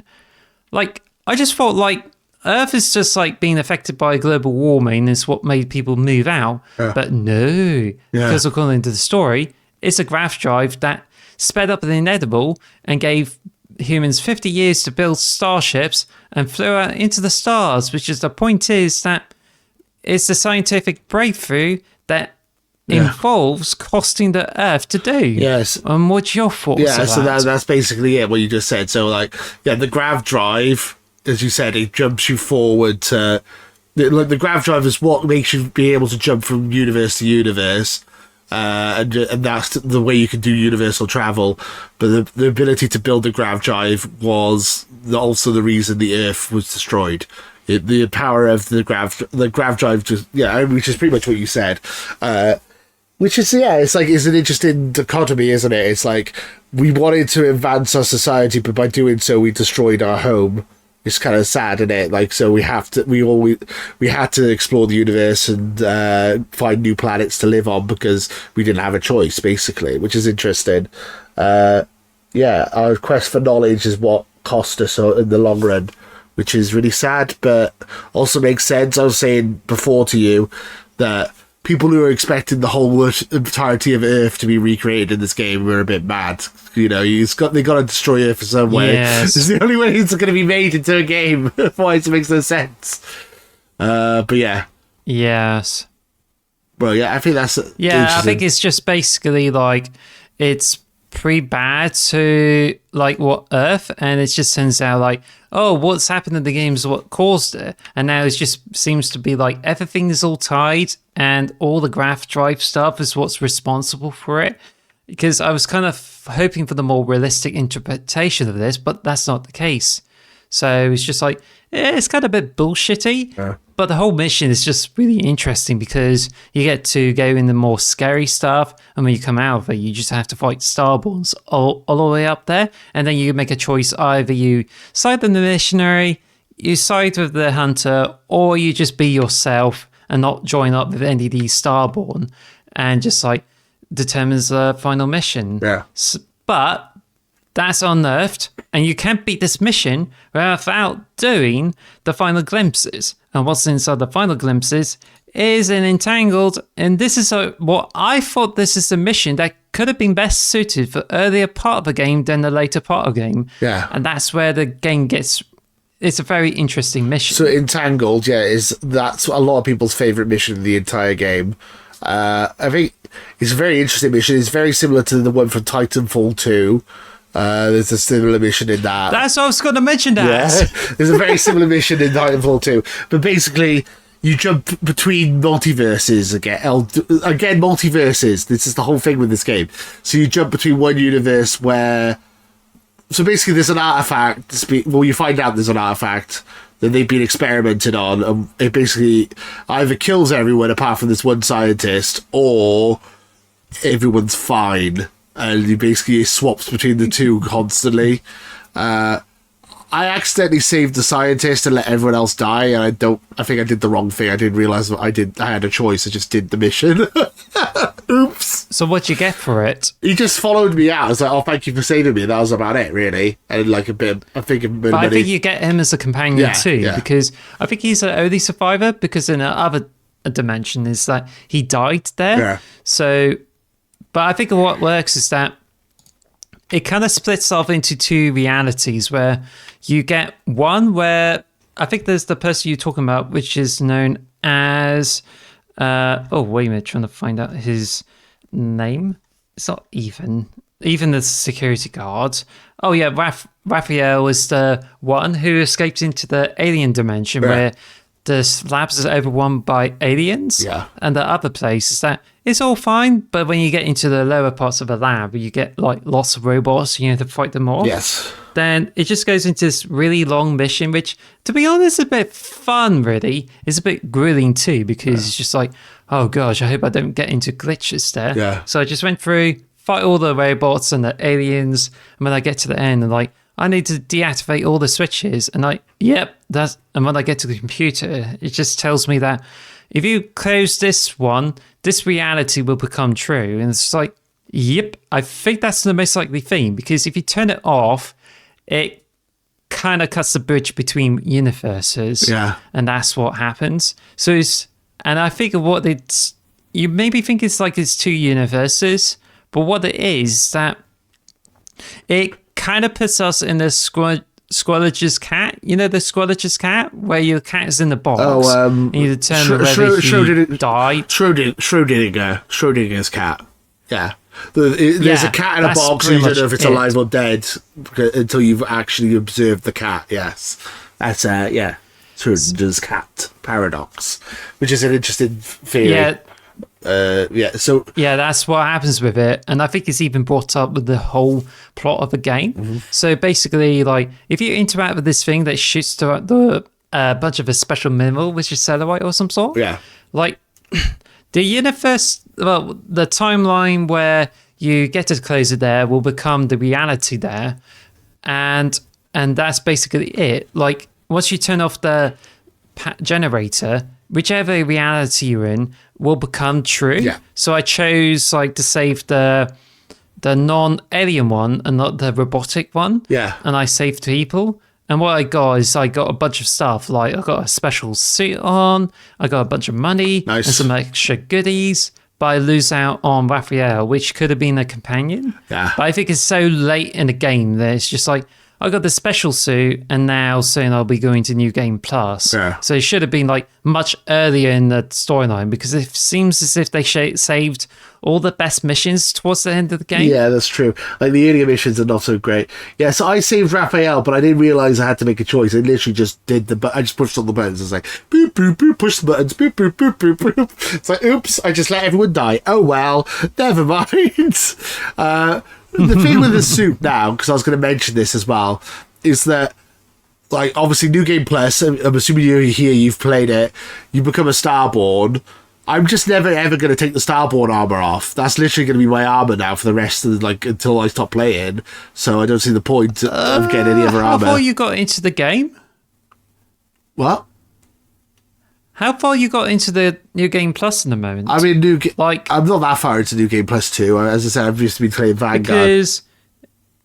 because I think you can still unequip the armor. I think the only difference is it covers both the helmet, the suit. You can take it off, but you can't really.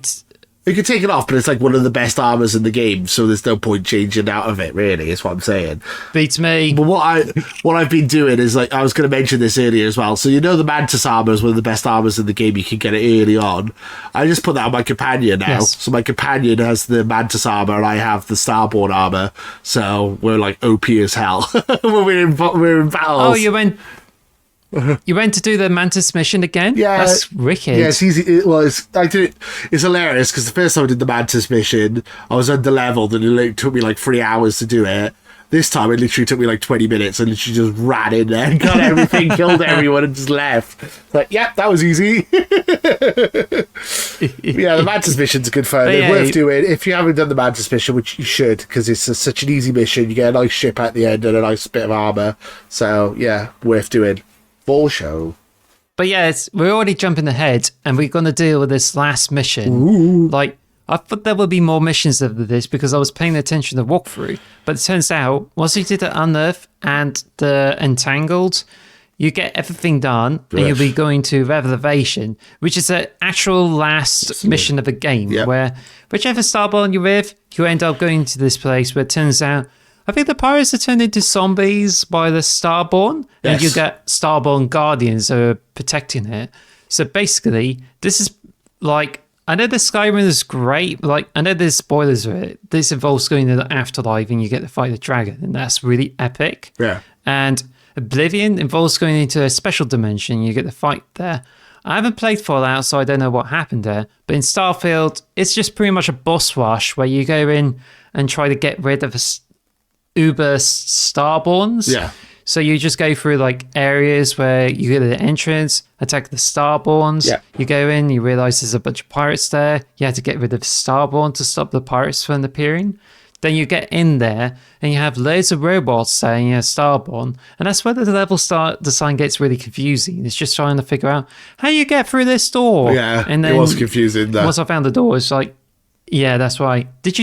Did it take you a while to like figure out how to proceed to the next area? Yes, it did. It took me a little bit. I was like, where do I have to go? It was like, why am I stuck? Yeah, it's not very clear. It is a little bit confusing, but, you know, it wasn't too bad. Yeah, we could have mentioned about the level design because I think both of us may have experienced that. Like, maybe with Sarah and then doing the bunch of things we go through the Sol system and we discover the spaceship in the space. So we just went over there and it's just like, oh, we have to take out the engines. We board there, and turns out no one's there. I thought this glitched. And I'm just trying to figure out, where's everyone? But then it turns out, like, if you go to the docker where there's just a ladder there, apparently there's still like there. But if you check to be around the ladder, you realize there's another door, and that's where you find all those pirates there. And that's where the level design gets like really wrecked, because it just seems like as if they tried to make it like really clever, but they're just doing it paint by numbers with it. And this leads to some rather confusing level design where sometimes you get lost and sometimes you don't exactly like, there's a most obvious exit you can find there. It can be confusing. So it's not like it's done. Yeah, exactly. Yeah. And that's what the game kind of falls into this issue there. So basically, after you've killed all the Starborns and you get to the end of the area, like, well, it's not the end of the area, is it? It's like before you face the hunter, you jump back and forth between realities, right? I think that's what happens next, if I remember. Yeah, you just pop into the past and you experience those kind of things, and you get some interesting dialogue. Yeah, it's like, oh wow. I think they're just trying to be clever, the SSD, and like load up those areas. Yeah, take that, Ratchet and Clank. Screw you, Ratchet and Clank. Starfield did it better. Starfield did it better than you. SSD power. Nah, but seriously though, yeah, like, so you get to see Vladimir holding your dead body, and then you're like, hi, I'm not dead, but I am really. Hi, Vladimir. And Vladimir's like, what the hell's going on?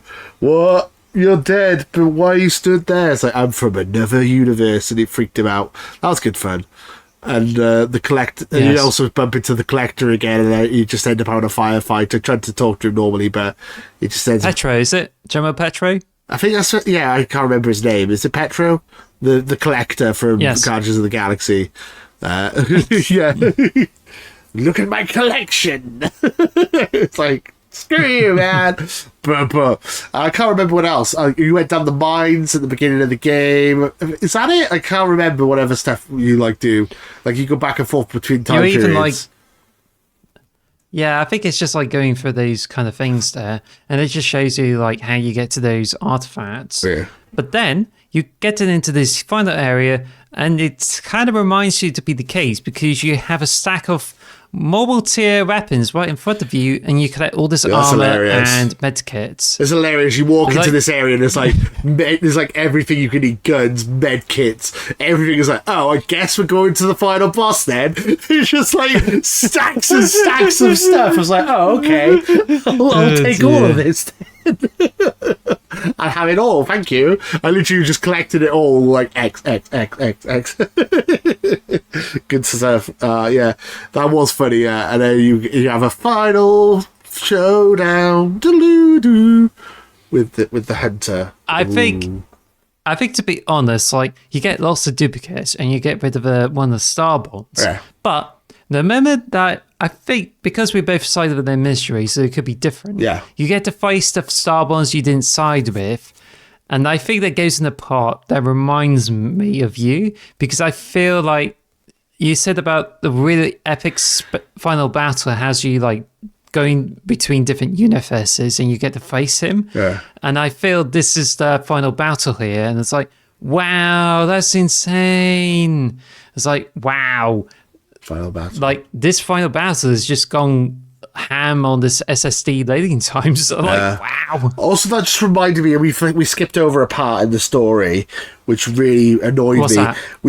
You had to fight 3 starborn ships as with your normal ass ship, and it was a pain in the ass. Like you had to try and shoot them down. Really? Like the spaceships before you got onto the planet. Or didn't you have to do that? Because I did. I had to shoot down all these ships in the spaceship before I got into the planet, which was such a pain in the ass. It's like, we're here to kill you and take your shit. It's like, oh, okay. Well, I'm going to kill you. I hate... The space battles can be fun in the game, but they are hard, especially with this big group of them. But yeah, you didn't have to do that. Well, I did. Well, I think why do you think I didn't have to do that? Is it because I'd got enough money to build a huge spaceship with all the best parts on it? No, it's because you just said, what? You sounded like you didn't know what I was talking about. Oh, no, I did.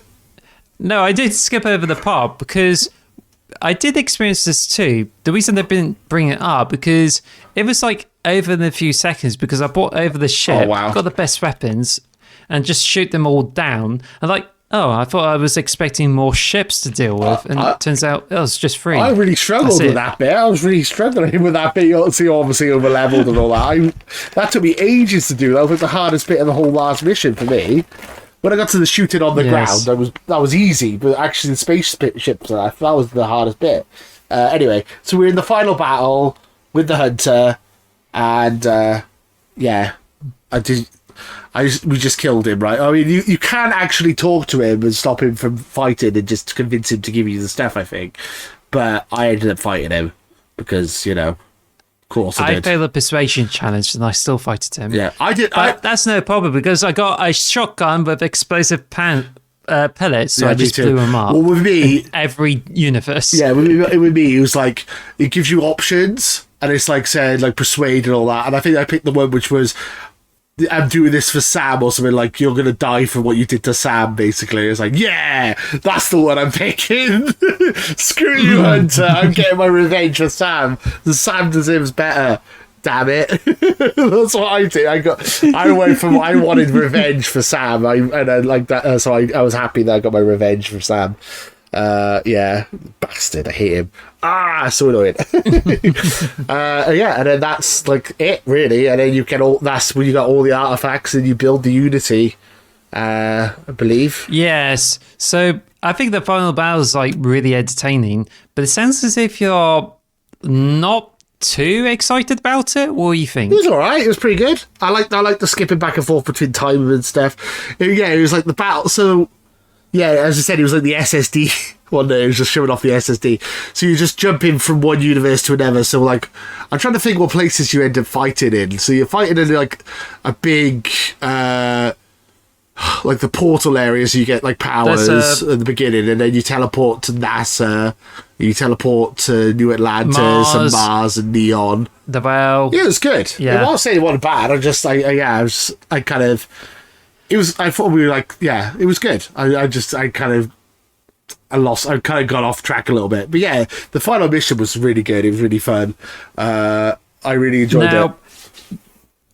Now we get to the ending, and I think this one is like, I thought the ending is like basic, but then this one took me by surprise because what it is like, I just went into the ship, and because all the time I had all these artifacts on me. Yeah.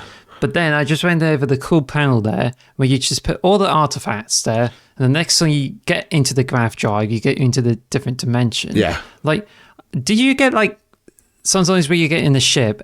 Did you have like companions in the ship, or is it just you? Yeah, I had companions. I said so. Basically, it goes say goodbye to your friends before you go into the Unity with the options for the story.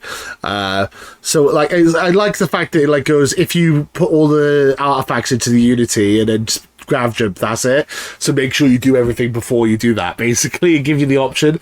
So I talked to Sarah. I was talking to Sarah, and she's like, I will always love you, and no matter what happens, all this stuff. And I'm like, oh, Sarah, no! And I was like really upset. I was like, no, I'm leaving Sarah behind. And, like, she said she'd always love me and all that. And it's just really sad. I was like, oh man, poor Sarah.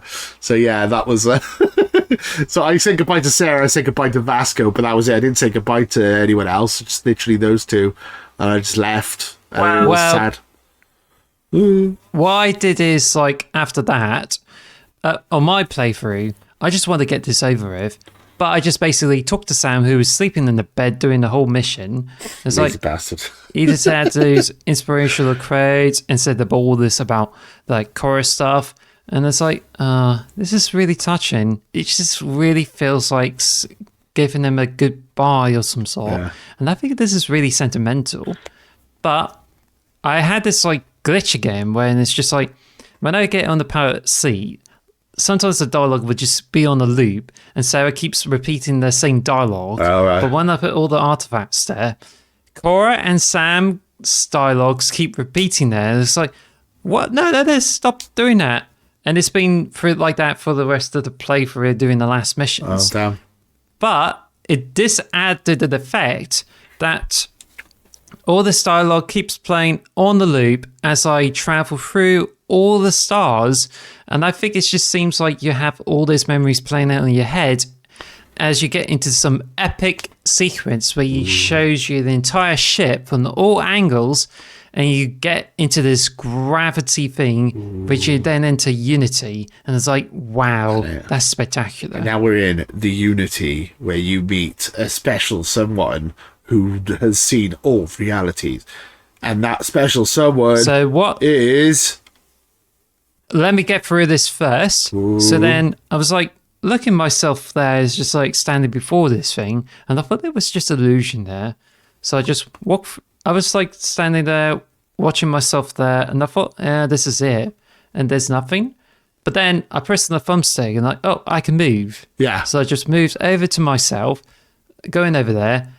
And then myself has been talking to me, and that's the first time I heard her voice. And like, what the? Yeah. And I just got really creeped out by that. Hello, so you got that too, right? Yes, exactly. That's what I was trying to say. So yeah, like when it cut to like space and you could see stars and all that, and you just my character in the distance, I was like, I didn't know what was happening. I thought it was a cutscene as well. And then I was like, oh wait, no, I can move. Okay, but yeah, you like talk to yourself. You talk to an alternate universe version of yourself, and they're like, I know everything that has happened and everything that will happen, and you are awesome. And do you want to join the Unity, or do you want to go back to your wife and family and have fun times, or do you want to start a new life as a Starborn? That is interesting So choice. basically, you either go back to the normal universe and have 3 kids, or you go into the new universe and get Sam Coe. Hell yeah. I get I'm bringing Sam Coe back to life. I'm marrying Andrasia this time, and I'm going to do all the side quests. So I've started a new game plus. I was really excited to get the new did you just walk Go on. Did you just walk into the portal that's after you talk to yourself, Pretty right? much, yeah. Because that's what I did. Yeah, just walk straight into it. Well, I found out in this ending is that you see those figures there, and I thought it was just there, but it turns out that if you walk over to them, you get this playback of this thing. Oh, okay. There's visions of when you beat in factions. It tells you the outcomes and how the factions you helped out That's cool. ends up spreading the influence throughout the universe, and it reveals the consequences of your actions. Also, you have this person like there that you're married or you've befriended. Like for me, it was like Sam Coe, and because he was there, he's just like how much he's gonna be good to this family. But I didn't read the whole thing, but I think if I feel about Andrea saying about people that found food and I think that outside to be more compassionate. Okay. Whereas Sarah is just like inspires children to become better explorers. And I think it's just a case of how much the influence spread to the younger generations. That's cool. And I think it's very touching and how your actions contribute to the new universe. And it's like, wow, it's really interesting. So obviously, So then you went into Unity, And then- got the credits rolling. And what really sucks for me is that I don't think I get to hear the Imagine Dragons song because that could have been played during the whole credits scene. Oh, I didn't know that. That's a disappointing. yeah. So you Yeah. step into the Unity, and then it just you pan out from the stars. You just keep panning out through galaxies and stars and more stars and more stars until you're like really far out, basically. And then it's like, yeah, and then credits. And that's the end. The credits were some basic music and not Imagine Dragons, and that's what disappoints me. Yeah. Damn But it. then it instantly creates a save, and there's a glitch where you cannot access your inventory. So what I did first is access. Let's see if I have a few my items in inventory. That's fine. Did a quick save. It works. And this playthrough is good because I think some people had problems accessing their inventory or even like saving the game. And that's what the problems are. I didn't know that. But then you instantly wake up in your starship, Yeah. go into the sea, and then you go to the New Atlantis. Then you go to a lounge, and then turns out, yep, you got the crew there. Yeah, so You haven't been to your other self haven't got to the lodge yet, and then you have 2 choices. Either you decide to go through the main story again, or you tell them everything about Starborn and then you skip the quest. So, so you're saying something? yeah, you kind of skipped over like the important part. So basically, you went through the credits had played, and then you have a brand new piece of key. You have no. So you write on the actual notes for the podcast what stuff you lost and all that. So you kept your levels, your skill magazine, your traits, your background, your powers, your research lab progress, and your name and appearance. But you lost all your weapons, all your armor, all your inventory items. You lost all your quantum essence, your ships, your outposts, your mission progress, your romances, and your systems.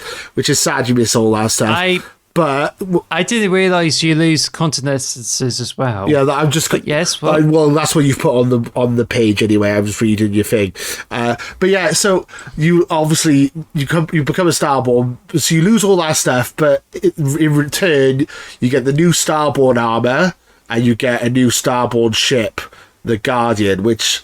I was really basically the whole reason I wanted to do a game plus like I want that ship. That ship is really cool, and I was like, oh, it only has 2 guns. It doesn't have 3 guns, and the cargo wasn't as big as the cargo I had on my old ship. So I'm like, oh, it's a bit of a letdown. And then I looked up like apparently you can get better ships. if you go through this new game like 6 times, you mix out the ship. Yeah. So I think it affects the performance, but I don't know if it affects your cargo. I was going to say, no, it doesn't change the car. It doesn't really upgrade your ship much. I literally looked at all the comparisons. Like, the cargo stays the same. The only thing that really improves is your shield and your hull. I was like, oh, well, that's lame. I don't really want any... Like, it doesn't really... That is lame. You just don't get much for yeah, so... We're in New Game Plus. You do New Game Plus 1. You were just saying, so you go to the lodge, you speak to Sarah, and then you start a new story where you can either... So you basically you could do New Game Plus as many times as you want, and you unlock new stuff for doing New Game Plus. So you either you get to play the whole story, and it gives you more XP and credits, or you can just go skip the story and just collect all the artifacts, which takes a few hours to do. Yes, I think I decided to do that. Me too. So it's there. If I've done all the quest lines and I want to complete the game again, and this time I'm hoping I might do the sandbox theme, because I think the ship is underwhelming. The suit is kind of cool, the ship, and I don't mind that. So, and I think in the actual playthrough, it's just just gonna do that and just have everything at my disposal. That's it. So sandbox. I know we're talking about spoilers, but do you mind if we go into spoilers about what happens if you do New Game Plus multiple times? Because I've looked it up after doing this. Have you done that or no? I was going to say about those kind of things, and I was going to ask you too. Okay, that's good. So, I've looked it all up, so basically, so basically, there's a 15% chance you may get into the variant of a galaxy of a universe. Most of the time, you get a New Game Plus with the ones like normal, just as we explained. Yeah. But there's a bunch of variants that you may get into, and that's when they just gives you a different kind of gameplay experience, which also act like memes. And I remember the few of my favorites. So if I can explain them to you, go. That one variant is you get over to the lodge. It turns out the Walter Stroud has been trying to be careful about his money, but it turns out he bought out the Constellation and is selling the artifacts for 100,000 credits each. Yeah, Walter tries to take you out. He basically he's killed everyone I think he's killed everyone in Constellation. He's just basically holding the place ransom and wants money off you. You're like, well, that's not happening. I'm not giving you any money. What are you doing, Walter? He's a dick. There's so many cool ones of that. Yeah, so I've watched the video of loads of them. Can I just go through them? Yeah, explain them? Go. It's probably better this way. Yeah, sure. Next variant. I would go through this few examples because otherwise we spend another hour dealing with it. Yeah, we're nearly There's 2 another hours. universe where you go in, and it turns out that the lodge is just empty except you have one plant, which is called Sarah. So you walk over there, ask the questions how you doing? How's the weather? And then turns out Noel's upstairs and trying to let you know what's happening there, some sort like that. Yeah. So it's yeah, cool. Then there's another universe, is that Koroko has grown up, becomes a Starborn, wants to avenge her father by trying to get to you. It's oh dear, that's crazy. Well, I thought it was interesting because in my playthrough, Sam did die in my playthrough, so Cora would have been jaded and stuff. So I wonder if it would have been different for me to you, because obviously Sam didn't die in your universe. So would Cora be pissed? I don't know. Be interesting to think. That would be a good follow-up if you did allow Samco to die in your first playthrough and then you instantly get this. Yeah. But this is actually quite rare, which is a bit underwhelming, really. But the next variant is a little crazier. You go to the lounge and turns out everyone's dead. But there's a twist that Sarah thinks you're the one who did all this. She dies, and then you look up to the half landing and you discover that the hunter is actually you. Ooh. You're in the hunter's suit, and it just so happens to be a bloodthirsty psychopath. Yes, so you had to get rid of the hunter in order to deal with it. No, it's great because so that's the thing I wanted to mention as well. So basically the hunter is you in this one. So it's literally the player that's gone chaotic, playing the game as chaotic evil, isn't it? Is now that character's canon, which is great. And I was also going to mention with New Game Plus, you get new armor every time you do New Game Plus. Once you've done New Game Plus 10 times, you get the hunter's armor. Which means that so a lot of videos I watch are saying it's symbolic, because once you've done New Game Plus 10 times you kind of get jaded and you don't care anymore, you'll just kill people or whatever. So you literally do become the hunter, sort of, which is a really cool thing. I thought that was the 8th time you did this, so... I've already watched videos about it. This is only my second run, but I watched videos about... Because I was curious if I should bother doing more New Game Pluses, and I've come to the realisation that no, it's not really worth doing, because you unlock better armour, but your ship is pretty much the same. And yeah, you can upgrade your powers, but the powers are lame anyway. I don't really use them, so I'm just gonna stick to New Game Plus. I'm just gonna stick to Universe 2, and that's gonna be my one I'm gonna stay with, I think, until the DLC comes out. Personally, but yeah, I was just looking at all the options. I think it's yeah. So okay, I think it's. I thought it's the New Game Plus 8, but yeah, I think I can see that. The 10th one is like you become a hunter. It's like, and you've got chameleon, acrobat, and armor plated. It's like, wow. It's real OP. But anyway, it's just like the last one I would mention in this. You have to find out yourself that sometimes, like in some universes, you get to meet up with yourself, and you can have yourself as a companion. Which I didn't get that. That's so funny. But I thought that was really cool. I thought that was really funny. Like, yeah, that video. Like, I watched the video of that. So basically, like, goes.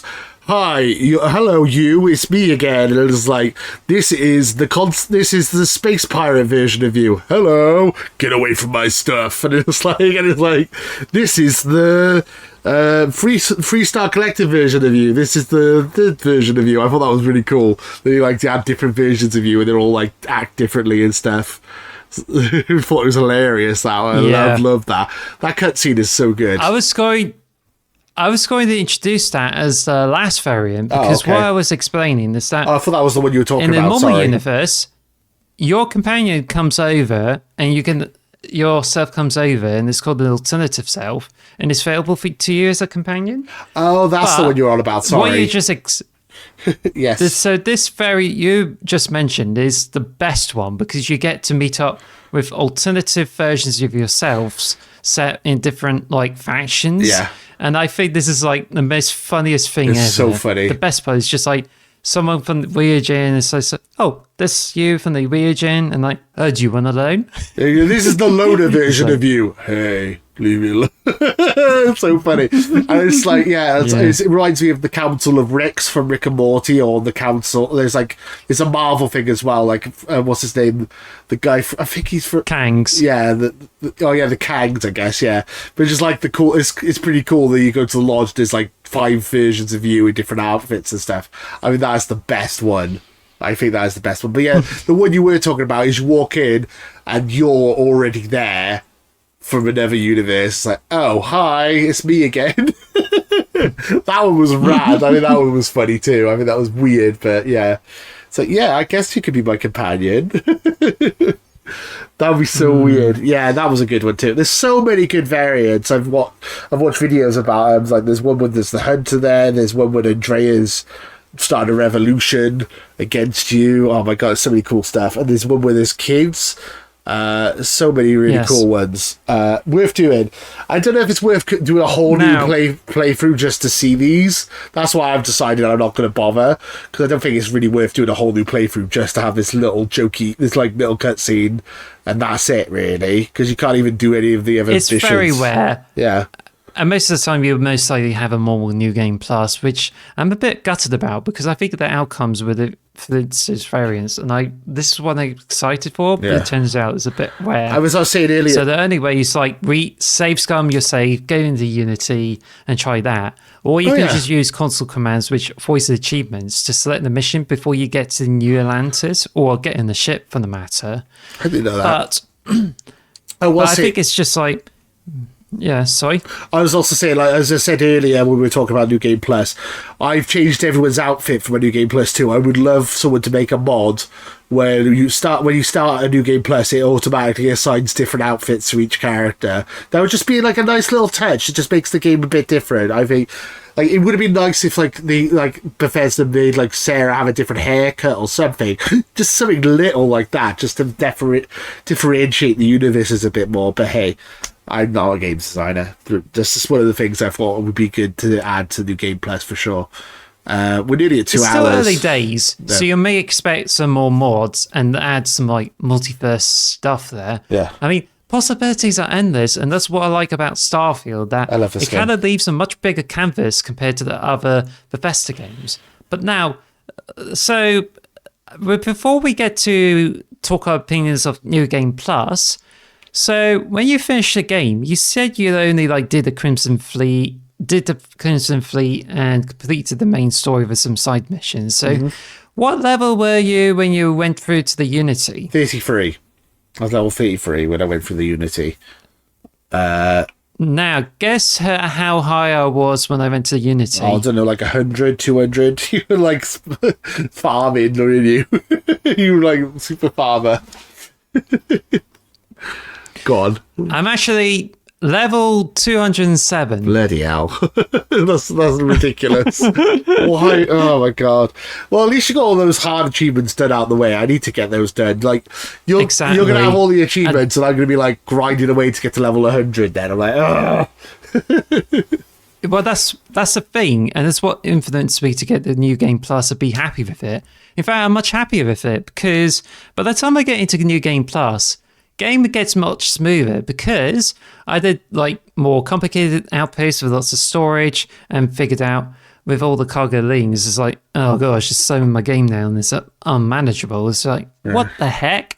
And there's even like a glitch that persisted through the saves to do the Sanko. But I think the bigger thing is I explored all the star systems, landed on over 100 planets, and been like collecting resources. Wow. And it's just as if I stressed this game so much that it slowed down the saving of the games, it made the stuttering of the game, and it just makes the game a bit less reliable. And I just feel it would probably like crash out and ruin the saves at one time. And I thought, you know what? I'm just going to like screw that and like go to the New Game Plus, because if I got the high enough level and got all the achievements, I might as well go to the New Game Plus because this will keep my level and perks, and that way I have a much fresher start to deal with the faction quest signs. But now I'm just like really curious to like explore the New Game Plus. I love the fact. Oh, go on. So we're gonna go through the last two areas, and what I'm going to say is, first area is New Game Plus. What are your opinions on it? It's good. I'm enjoying it so far. I mean, if you could just do the story, then do another New Game Plus refresh, just keep doing that over and over and over again, and I think that's going to be kind of boring. I like the fact, like, I wish that you could just have all the companions straight away when you skip the story. Because I hate having the fact that I have to get all the artifacts before I have unlocked Invasia and Barrett and Sam. But now I've got them all. It's good to actually have them in my team. I like the idea you can speedrun the story, which is nice. I think that's good that they give you the option to do that. I just wish there was more stuff that you could if someone says something to you, is like, I know you're lying because I've done this in a previous run or whatever. Some more stuff like that would be cool. Like more starboard options with dialogue would be pretty sweet. But yeah, I'm enjoying New Game Plus. As I said, I've tried to treat it like it's a different. I'm treating everyone, changed everyone's outfits and stuff to make them feel like different characters, and I'm trying to play it fresh and try to get a fresh perspective on everything. And yeah, I'm enjoying myself. It's a fun game. I made a new ship called the Meatball Sub, which looks like a giant meatball sandwich. It's hilarious. Yes. And what else did I do? Oh, and also, so this is, I guess, it's not really, we're in Spoilercast, screw it. There's a mission where you could do with Barrett, where you give him a power. You get him to get powers, which is really cool. And that's what I really recommend doing. You end up talking to an alternative universe version of himself. And he talks about his history with, apparently in the alternate universe, his husband didn't die. And they ended up having a kid and stuff. And yeah, so that was a really nice story. And I actually got that made me emotional a bit. It's like he's saying, oh, is he alive? Is he happy? It's like, yeah, he's very happy. We're happy together and married, and we got a kid together and stuff. And I was like, oh, that's awesome. I like that. In at least one universe, Barrett had a happy ending.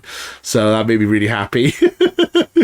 To hear that. Yeah. So yeah, in an alternative universe, Barrett has all his. He did have a nice life with his husband and had a kid together, which is great. So I thought that was cool. Well, I don't know if you've done that mission yet.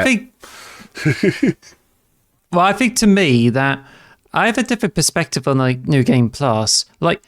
I went through games, and usually New Game Pluses are really good because you get a restart, you keep your items and all these bits, so you get through this. But in Starfield, it's just you only get to keep you don't even get to keep your inventory, and I think it would be nice. Yeah. And even with all the credits you collected, but instead everything's all purged out with just your perks. You only get to keep your perks, levels, stats, skill magazines you collected, which disappears in your inventory, so you can collect them more for more perks. Yeah. And I just feel like it's just where it's really like, I just feel like it's not as great, really, because New Game Plus is like you should keep a lot of the things there, but this one is like as if you start from scratch and you even keep your same character through it. And I just feel like it's a bit of a disservice, really. Oh, I quite like it. I like thematically it makes sense. Like story wise, I like that they're in a new universe, so all the stuff you had in that universe is gone, like in the previous one. I kind of think that's cool, but I would have liked some way of being able to keep your ship. I would have been good. I don't know, because I was very sentimental about my ship. So the fact that I've lost my ship and I had to build it from scratch again was really annoying. But yeah, I mean that's the only thing I really miss. Apart from that, I'm quite happy to start over. I think it's a nice. It gives you something to do as well, like collecting weapons and stuff. I'm quite happy losing all my inventory because my inventory was getting cluttered anyway with crap anyway that I never used. So I was quite happy to start over, personally. I kind of see it from the more theoretical aspect of it, and I think it's kind of sucks. Like there's some items you could have kept from the previous playthrough, but it just makes more sense the more I look into the story. Because I've been paying attention, like how Unearthed feels that Earth died because someone made a scientific breakthrough of the graph drive. So they have to leave Earth behind and then explore different stars to colonize. Yeah. And that's interesting. And then you have someone like has to leave their universe behind so you can get to start a fresh start. Yeah. And I think that's the whole point. I get that. That's cool. It kind of relates to Bethesda's philosophy is that like when you go through this Bethesda and you have too much stuff going on and you experience all the glitches and everything, and it just feel like, you know, one of the game is that you did all of this experimenting and you decide to do some serious roleplay. Then instead of like starting over again, you can just like carry your character over and have a fresh start with all this without all this baggage of the previous playthrough. And I think it's just something that taught me a lesson. Starfield, spent over 100 hours to gather all the resources, do all the crazy outpost stuff, and even like did all those random bits. And I just felt, this is beginning to slow my game down. It made my saves like longer to save. Yeah. And now I'm just like, yep, I'm just going to have to start over the game. I lost everything. And now it's just like, I'm more overpowered, and as an added benefit, I get to start from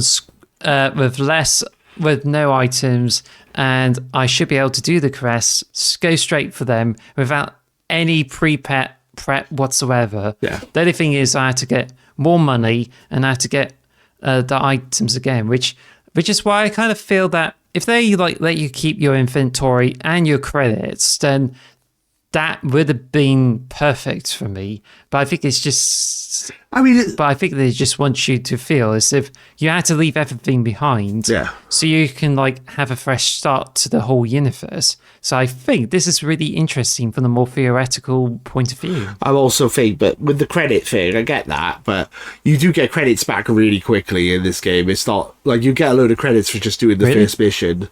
It's not hard to get credits. So I'm not too mad about that, to be honest. I get it. I get the complaints, but I just felt like I was overclumbered all the time anyway. So it's nice to have a fresh start. And then, as I said, I'm not even going to bother getting any new armor or any new jetpacks or anything like that because I've got the Starborn armor. So I'm quite happy just to stick with that. I'm not even going to bother picking up any new armor. I'm just going to get new guns and that'll be fine. I'm quite good. Because I'm over like 200, because I'm like 207 and unlocked all the perks. Yeah, I'm actually got more stuff. I could carry more stuff. Nice. Get better in combat. So it'll be like a breeze for me. Good fun. So we've been talking for over 2 hours now. I think we've pretty much covered most things. Was there anything else you wanted to wrap? Let's wrap this up. Yeah. So what is your quick thoughts on the main story? what do you feel it's like a really good story? Yes. That's my quick thoughts. Yes, it is. No, I'm joking. I really enjoyed it. I thought it was a lot of fun. I felt really emotional seeing Sam die. That really hurt me emotionally. It hurt my soul.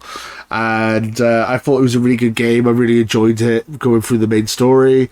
I'm really looking forward to doing all the side quests now, because I think the Crimson Fleet thing was one of the best stories in the game, and we will get to that in a future episode.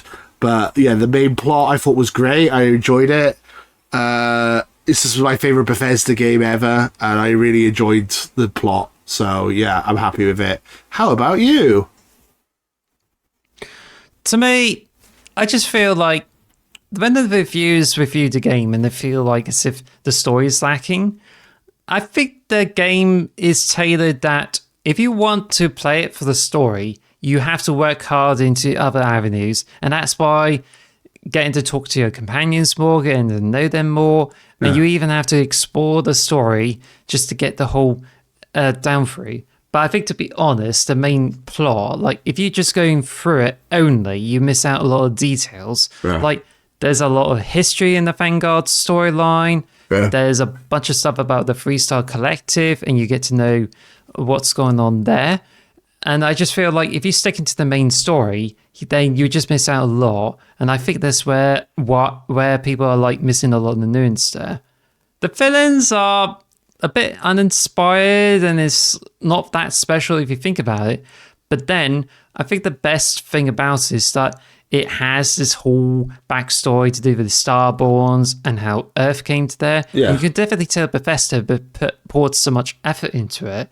But I think it's not, best executed. Like, the characterization is just like, well, on the surface level, not so great, but it kind of expects you to like work hard for those. And I think it's just what makes or breaks the whole story for everyone. I mean, to me, it's just like not that special, but I think I kind of like see it through the missions and everything. And to be honest, I think they saved all this best stuff till the end, and I think it's great. Yeah. But I think if anyone like only plays it for a few hours and get to explore the story, I mean, it just depends if they're into the Bethesda loop, and if they don't like it, then they also don't like the story without actually spending more hours into the game. So I think it's just pretty much a huge commitment just to like get the whole story in. Like in some parts, it's really well written and does a lot of things really well, but it's also very emotional too. Yeah. But in some areas, it's just like on the surface level, it's just like not so great. But I think there's a lot more to Starfield than that.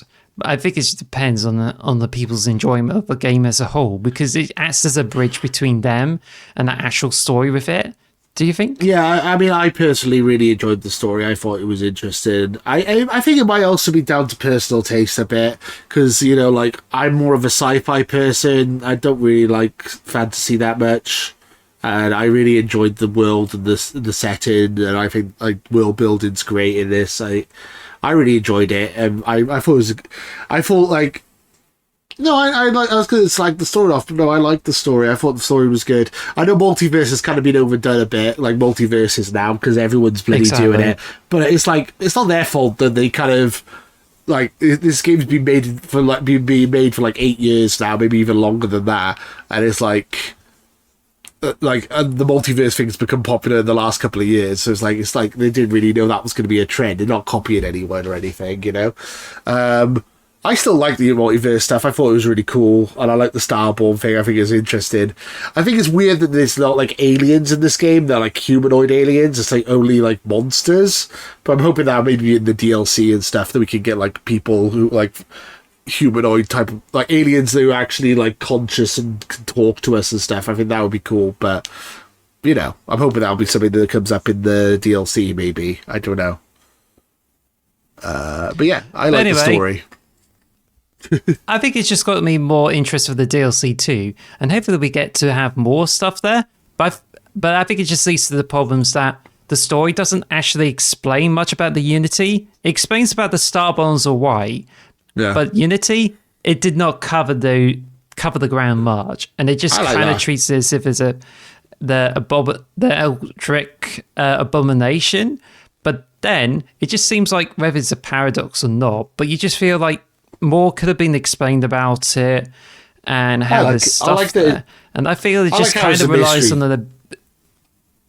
Yeah, I like how it's a mystery. We don't know who built the Unity, why they built the Unity, how it's like existed.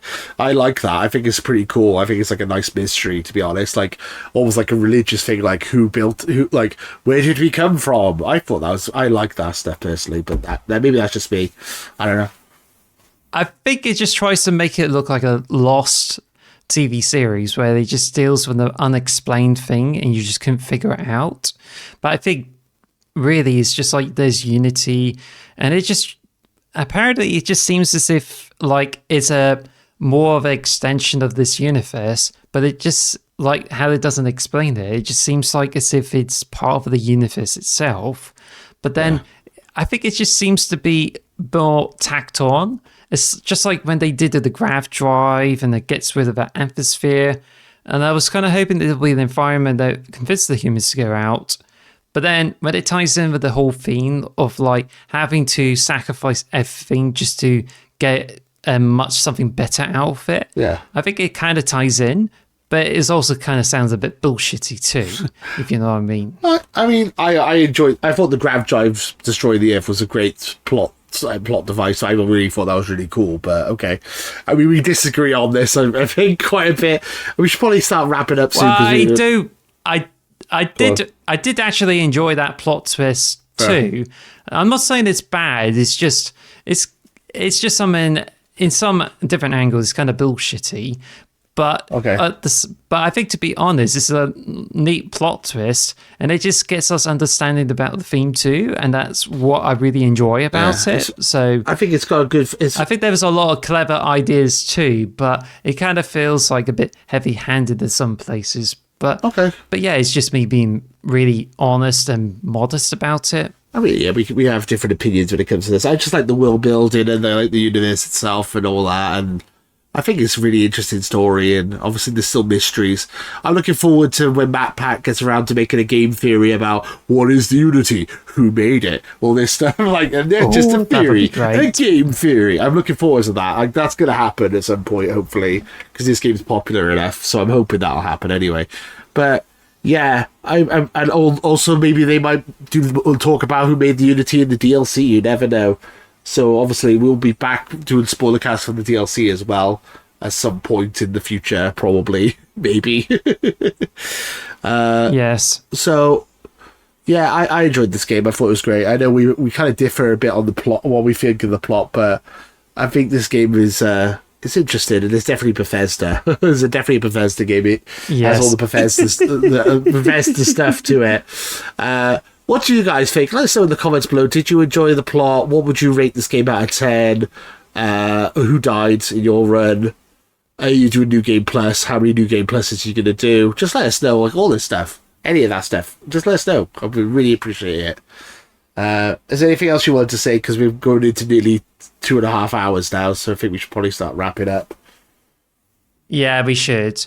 So we thought we'd do this in an hour, but turns out we have so much stuff that we did it in like more than double what we intended to do. And we didn't even cover the side stuff either. We didn't even cover the Crimson Fleet or the UC or anything like that, which we'll be doing next time. But yeah, it's we've covered a lot. And it's just the main plot. Yes. And it's just the main plot. Jesus Christ. Yeah. Anyway. But yeah, so with that in mind, thank you for listening to this special episode, and I really, really hope you have enjoyed it. Yeah, I hope you enjoyed this episode, and thank you for joining us, Starborn. Space Skyrim, the movie. The movie, yeah. The main plot. Yeah, this is a long, bloody spoiler cast. But yeah, thanks for joining us, fellow Starborns. let us know what you did. Let us know about like all that stuff in the comments below. We appreciate it. We're still a newish channel. We've put extra time in to just do this the special spoiler cast for all you guys. So I'm hoping you guys appreciated it. If you did, please leave us a like and a comment. And if you want more content from us, if you want like stuff like our Starfield review, tune into X Marks the Box and subscribe to our channel. Yeah, that's it. Yep. Thank you guys for watching. Is there anything else you want to say before I wrap it up? That's all. Let's wrap it up. Brilliant. Thank you guys for watching. We really appreciate it. Let us know in the comments below how you did with your Starfield, and make sure you share it with all your friends and all that. And until next time, goodbye, Starborns. Bye. So long, old universe peasants. Bye, Star and Lords. welcome, Starborns. Star Lords. Let us. Okay, see you later, Immishery. Bye.